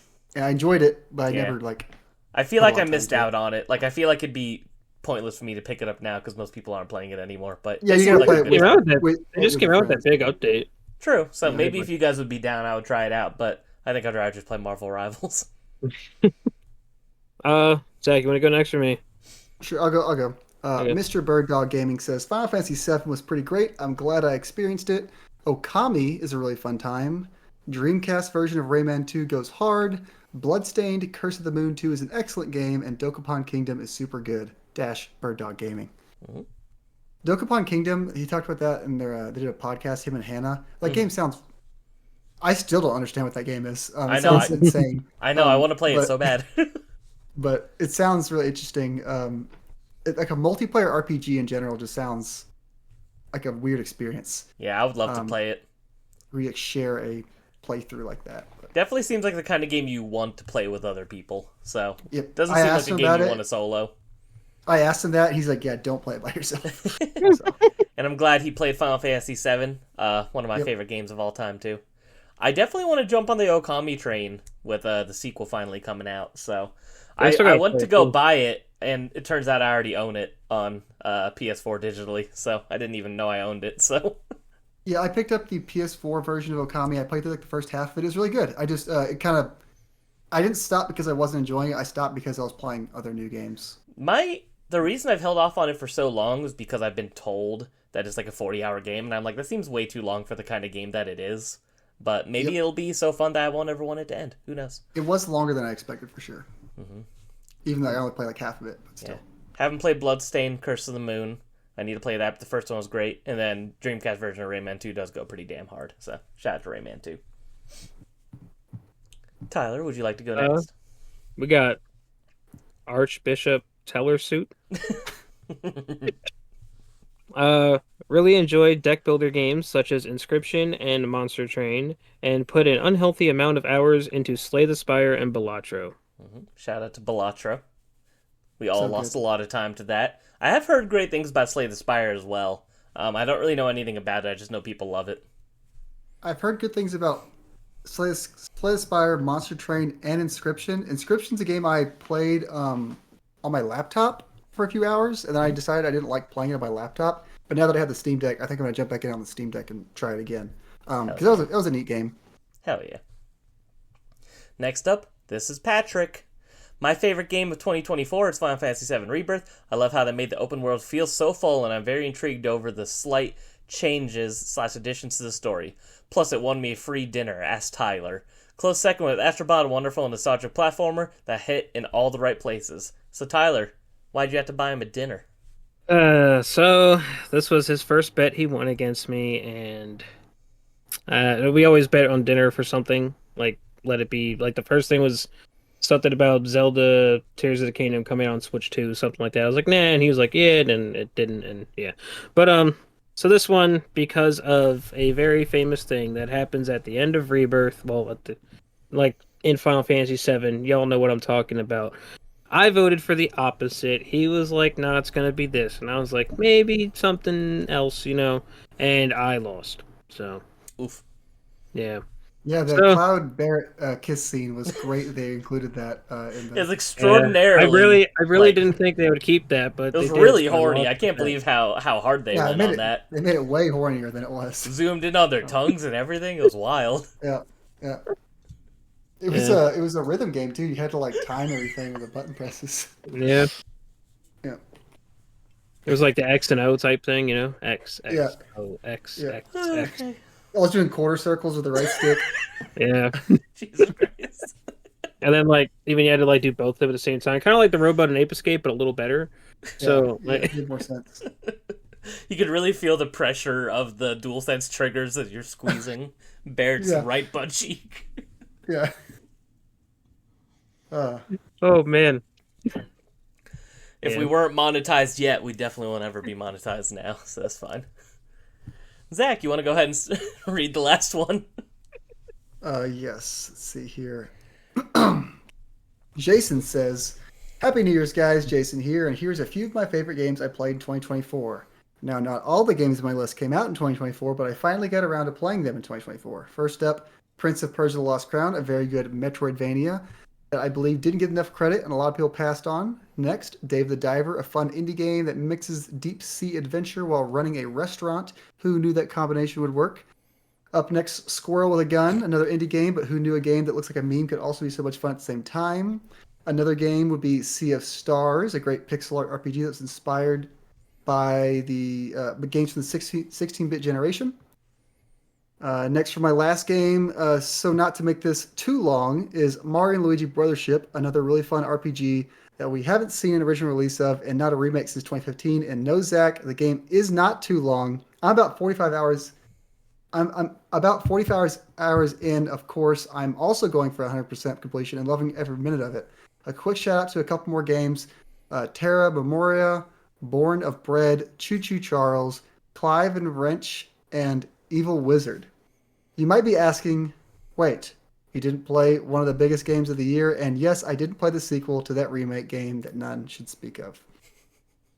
I got a little scared about halfway at the towards the bottom of that. I assumed that like chunk of games there, Born of Bread, Choo Choo Charles. I thought it was gonna be one of those things where it gets me to say something like silly. I was like, Choo Choo Charles, Clive, and Wrench. That's Yeah. funny. That quick shout out of 5 games, I haven't heard of any of those, so I need to look in. That's why I was assuming it was Yeah. a meme. I was like, what am I about you to didn't say? hear of any here? of those? No, I haven't heard of any of those, so I need to look into that. Yeah. How funny. Choo Choo Charles was Yeah. pretty big. Clive and Wrench Evil is like Wizard is the most generic name I've heard for a game ever. Clive and Wrench is like a ukulele Banjo Kazooie type game. Hmm. Yeah. Interesting. I'll have to look into those. Yeah. You're missing out by not playing Rebirth. I'm sorry. Sorry to break the bit, but you really are doing yourself. He got a it for disservice. Christmas. He got it for Christmas. I can tell you all that. That's funny. I'm just gonna grandstand here real quick to purposely not play remake, but to say that 45 hours of Mario and Luigi Brothership is an okay thing is insane. He did play remake. He didn't Oh, he did play Rebirth. remake. Oh, he didn't like remake. Sorry. He didn't like played remake. he played remake in the like turn based kind of form that they have. Oh, that you can play. oh, that's why. Like, no wonder he didn't like it. He played the dog shit Anyway. mode. The dog Yeah. shit. No, that's not bad.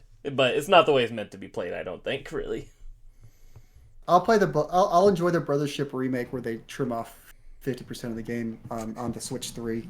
There we go. Switch Come 3. back to it. Well, I think that's it for... Well, that is not it. Craig's Oh, whoa. teleprompter froze. We got collecting goals and gaming goals That's for true. 2025. Sorry, I'm good at getting ahead of myself. Thank you for stopping me. I wasn't going to wrap up the show quite yet. I had a few more things to say. But yes, we need to go over some of our gaming and goals, both collecting and playing wise. Just to get it out of the way, I don't want to spoil a whole episode of Collective Perspective I'm going to do with our friend Bird Dog Gaming, because every year we do our collecting goals video. But I will mention one of my collecting goals, which is an obvious one. I'm going to start going for the Dreamcast set. So... it's a set I've always wanted to go for, always been one of my favorite consoles, and, it's not a cheap set, but it's not extremely expensive, and it's not a huge set either. It's only 248 games, so I think it'd be a lot of fun to go for. Dreamcast was my personal Sega console as a child, so I have a lot of nostalgia for it, and I obviously won't be able to finish the set in a year. I'm not made of money. And there's quite a few games over the $100 mark, but I'm definitely going to start chipping away at it. So right now, I think I What? have... What? What's the most expensive game on Dreamcast? I think it's Cannon Spike. I think it's like $350. So It's not like it's GameCube. expensive, but yeah, exactly. It's like Game. there's like 20 GameCube games that are over $300 at this point. So it's like that's not too shabby. I think I counted and it was like I think it's like 15 games that are over the $100 mark. So it's like that's not awful, all things considered, when you compare it to other sets. So yeah, I'm gonna start chipping away at that. Very excited. I'm at 23 right now, so not even 10% of the way there yet. But shit, I might go to a local game store and buy 2 games after this, and then that'll put me past that point. So Nice. yeah. So Zach, what are some of your collecting goals? So yeah, I've always wanted to get big into collecting, but I've been living in apartments, moving basically every other year for the last 10 years of my life. So I've been like holding back on trying to acquire a bunch of stuff because I just have to move it. But now I'm settled in and I've got some shelves. I have another shelf in front of me. So I got the space. I'm going to be in one place for a while. So I'm trying to go hard on collecting now. Hopefully. The goal is I want to go for cardboard right now. Mainly, I want to try to get some N64 games because I pre-ordered the Analog 3D, and I want to get a bunch of N64 games to play on that. Namely, Smash 64 is the one I really want, and I want to complete my Mario Golf. I want to complete all of my loose N64 games because I have a dozen or so right there. But Mario Golf specifically, I want to complete that one because it's a childhood favorite of mine. Hell yeah. And to tag onto that, I do want to get, like I mentioned, Mario Golf Game Boy as well. And the only other chase I have, other than just general picking things up as I find them, is I want to get a Oracle of Ages complete in box because it was my first game ever, and all I have is the cartridge. Hell yeah. So I would like to complete that. Nice. All right. I got a couple collecting ones, but first I'm gonna start off by saying, if you're not subscribed to Bird Dog Gaming, I would. Craig and him do like really good collective perspective videos on there. They're all great to watch and listen to.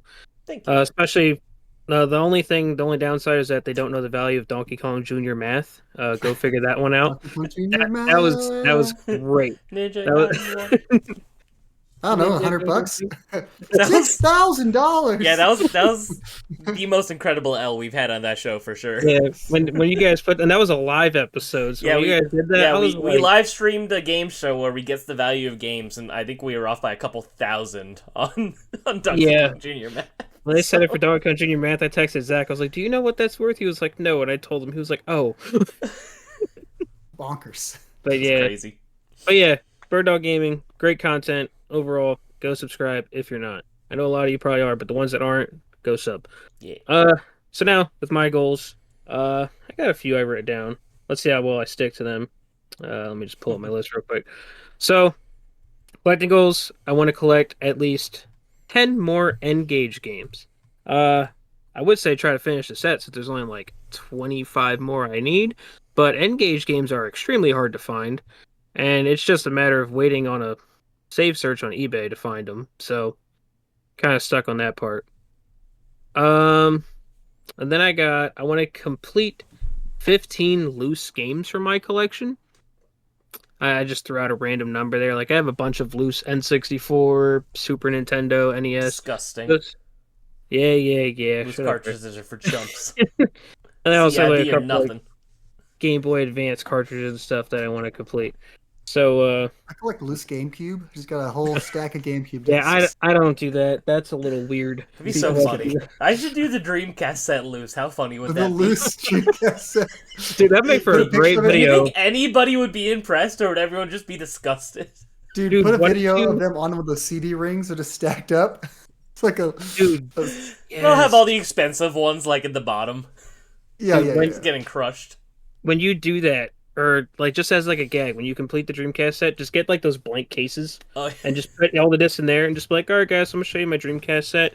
I got like, and then show the most expensive games. I'll just put it in like disc one of only. those like CD binders that you'd put in your car.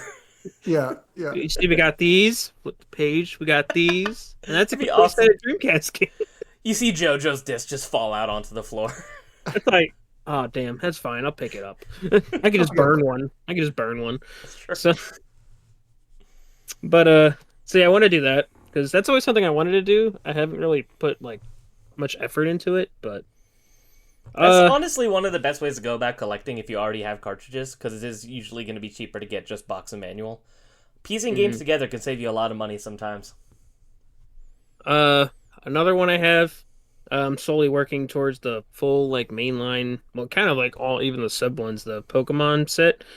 So the mainline ones that I just need are I need blue and yellow, and I think that's it. That's crazy. And Pokemon, I think it's black. Like black or white. Hold on. Yeah, it's black. Black one. Hmm. So if I can get one of the Game Boy ones out of the way, I'd be happy. Mhm. So, but those are all so dang expensive. Yeah, they're rough. And I just went to Texas and spent $300 on a silver, so that was my 2024 one. So now we got to But get it was a a really nice 2025. copy. So Yeah, I think it was beautiful. I was just like, not even at the convention yet, but I'll drop it. it was worth So it. that was fun. And then one more. I really gotta get back on this train. The Vita train. I was gonna pull my Vita, but it's Been all the way up slacking there. for years now. Dude, I've been fell behind. So me and Craig started a friendship, and he freaking went right past me, and we were like pretty even for a while. I was But gonna say, I think when I started, like that video series that you found my YouTube channel through, I'm pretty sure you had more Vita games than me at the time, which yeah, makes then it funnier. Craig kind of just whoo, and I was like, okay, all right. So yeah, I definitely got to get back on that train, and especially because now a lot of them kind of came down too. A lot of yeah, Like, from it's that- from like that when I big look spike. back, I'm like, damn, I've spent way too much money on some of these games now compared to what they're worth. But Like Hyperdimension Neptunia Rebirth 3, Mhm. that was like over $100. Now it's like $60. And I'm like, yeah, it really? dropped a lot. Glad I Or like waited on that one. Mary Skelter Nightmare. That was like a $200 game for about a year, and I think now it's worth like maybe 100. So, I think I got that sealed. guess who spent about 200 on their copy? So Yeah. it hurts when that happens, but it happens. But yeah, I definitely want to get more Vita. Hell yeah. Do we have any like playing goals that we have? Because I have a couple of those. Yeah, I have a couple actually. So, one of mine is I want to play through all the Pokemon gens that I haven't beaten yet, including like the remakes. So we're gonna do Red, Blue, Yellow for the show. So I'll play through that and finish that. I think Crystal is good enough to cover Gold and Silver as well. As far as I know, those games are pretty much the same. Yeah. I need to play through original Gen 3 because I haven't. So I'll probably just go with Emerald for that. I have not played through We might talk about that. Gen 5, so I need to play Black and White, or Black 2 and White 2. And then I am working on Scarlet Violet right now. I also never finished Ultra Sun or Ultra Moon, so quite a lot of Pokemon, but I would like to get through it all and play through all the gens I haven't played yet. Actually, I'm going to throw Platinum in that goal list too, because I've only ever played through Diamond. I actually never finished a playthrough of Platinum, which everyone says is like the best version of that generation. I still think they really dropped the ball when they did the remake of Gen 4 and they Well, didn't that's do the like. thing is sometimes I wonder, like I played through Brilliant Diamond and it made Gen 4 not my favorite generation anymore. And sometimes I'm like, man, did they butcher it that bad or is it just not as good as I remember? So I'd like to play through Platinum and see if I still like it as much as I did when I was a kid now. Because as of right now, I know, crucify me, I like Alola the best as of right now still. So I enjoyed those games more than almost anybody I know. But yeah, so I need to play through Yellow, Emerald, Yellow, Emerald, Platinum. I'll probably do Black and Black 2, and then I'm doing Scarlet now, and I'll probably finish that relatively soon because I've been hopelessly addicted to it lately. So, a lot of Pokemon, but I would like to get through them all. I need to play and finish Persona 1 and Persona 2 and Persona 2 too. I hate that I'm one of the Persona fans that has only played 3, 4, and really 5. confused So, right now. oh yes, Wait, so there's is- two. Two is a duology. There's Eternal Punishment and Innocent Sin. They're two totally separate stories, totally separate campaigns, different party members, everything. They're connected, but they're two totally different games. But they're both Persona 2. So, on the PS1 we only got Part 2 in America, and then on the PSP we only got Part 1 in America. So it's very frustrating to play Wild. them. But there's been a fan translation for the PSP version of Part 2, so now you can play the PSP version of both. Or you could play the PS1 version of both if you want to via fan translation, but it's like, might as well play the PSP versions. They're going to have a little bit more quality of life and upgrades and stuff, so. But it's like, Sure. between Persona 3, 4, and 5, I've probably put like 600 hours into all three of these games, and I'm like, I hate that I'm one of the Persona fans that hasn't played the first two games, so I really want to try to rectify that and play through all those. And then I want to play more games on original hardware. I've talked about it a lot on the show. I'm a big emulation guy. I love my little emulation handhelds and my Steam Deck for portability and all these different things. But it's been a really long time since I've actually like played on an N64, on an actual Dreamcast, on an actual PS1 or PS2 or Super Nintendo or anything. So I'd like to actually have like I'm gonna try to rearrange my game room a little bit to have a CRT in there, and then hook up my retro consoles to that, or at least one or two of them. Try to play through some games on OG hardware because while I'm not a firm believer that it's part of the experience, I still think that is fun to do because it's just a different vibe playing on original hardware and on a CRT and everything else. So I want to make a point, try to play games on at least a couple of games on OG hardware this year. Nice. Yeah. How about you guys? What are some game playing goals you have? Go ahead, Zach. Real quick, I just wanted to tack on the CRT thing. For a Yeah. while, I was going to be one of those guys. I wanted to get one of those, I think they're called PVMs, the little tiny little things to put on my desk. I was going to like put a Super Nintendo on it, and I looked up how much those things cost, and I was like, never mind. Yeah, I will not be they're getting one of those. They're crazy. So, Yeah, I have like 3 CRTs that have been sitting in my garage since I've moved in this house over Just 2.5 buy one of those- years ago, and I haven't done anything with them, so I need to put them to use. Just go buy one of those TVs, Zach, that have like an NES built into it. Yeah, those are cheap. Or you could get the one with the Dreamcast built in. That's the thing, too. There's one with the consider Dreamcast? those. Yeah. I never knew that. hmm Yep, but my playing goals this year, other than my goal every year is to play as many of the big new releases and many indies as possible. It's always my goal. But as far as like different goals for me this year, I do want to, now that I got a Steam Deck, I want to finally play through the Half-Life games. I want to play through the Portal games. And I think I can play Half-Life Alex on my MetaQuest through some weird way. It's not like directly on Official. there. I think there's some roundabout way to get to it. Oh. So I kind of want to play all the Half-Lives, all the Portals, and I think I'm gonna finally, assuming it doesn't get announced for another remake, remaster, I think I want to play Chrono Trigger on the Steam Deck. Assuming it doesn't get announced like next month for like a HD 2D coming to the Switch. Spoiler whatever. for episode 26, we're doing Chrono Trigger, so you have to play it anyway. Yeah, there you go. So I'll be playing Unless I'll we wanna play unless we Chrono change our episode schedule, which we can do, but as of right now, that's what we have written down. yeah. So yeah, Chrono Trigger is a big one for me. It's been on my shame list for a while. So I Wait, think I'm wait, gonna do the DS it version. 26? So Is it 26? yeah, we are gonna do that because that's technically like the year mark, and that was the one game that we all three had on our backlog of okay. shame. So I was that's thinking why. every 3, and I was like, why is that off? But yeah, I remember that now. Mhm. Yeah. So yeah, wait, was that all yours, Zach? You good? Yep. Yeah. Okay. So I got a couple simple ones. I want to catch up more with the E series. I want to play a couple more that I haven't played. Still never played Origins. Never played the Oath of Felghana, which I believe is the one that's getting a remake that comes out like this coming week, I think. What? Yeah, they're doing like a remake on the PS5 and stuff with their Oath of Felghana. How cool! So I want to play that. Finally, since Trails in the Sky remake's coming out, I want to start the Trail series.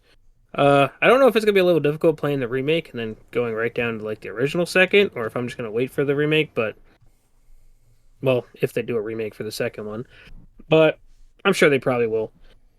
But either way, it will be my start to the Trail series because I'll finally be able to play it. And then for my last one, I have a trophy whore goal. I wanted to get to 175 platinum trophies. Where you at right now? 146. It's a little bit of a steep goal, but I'm gonna try it. Depends on how much garbage you play. Yeah, it depends. yeah, you could buy 30 platinums right now if you wanted to. Oh, I could get that done by tonight. But I know. I'm definitely not really a gaming goal because it's not going to be that difficult. But I'm definitely going to do another replay of Metaphor so I can get the platinum for that as well. So want to have that trophy on my list because I adore that game. Kind of actually a bit more of a true goal is I want to get the platinum in Persona 4 Golden as well because I've always felt ashamed to not have it. It just takes so much work. So because it requires like 2 full playthroughs and there's some very difficult trophies to get.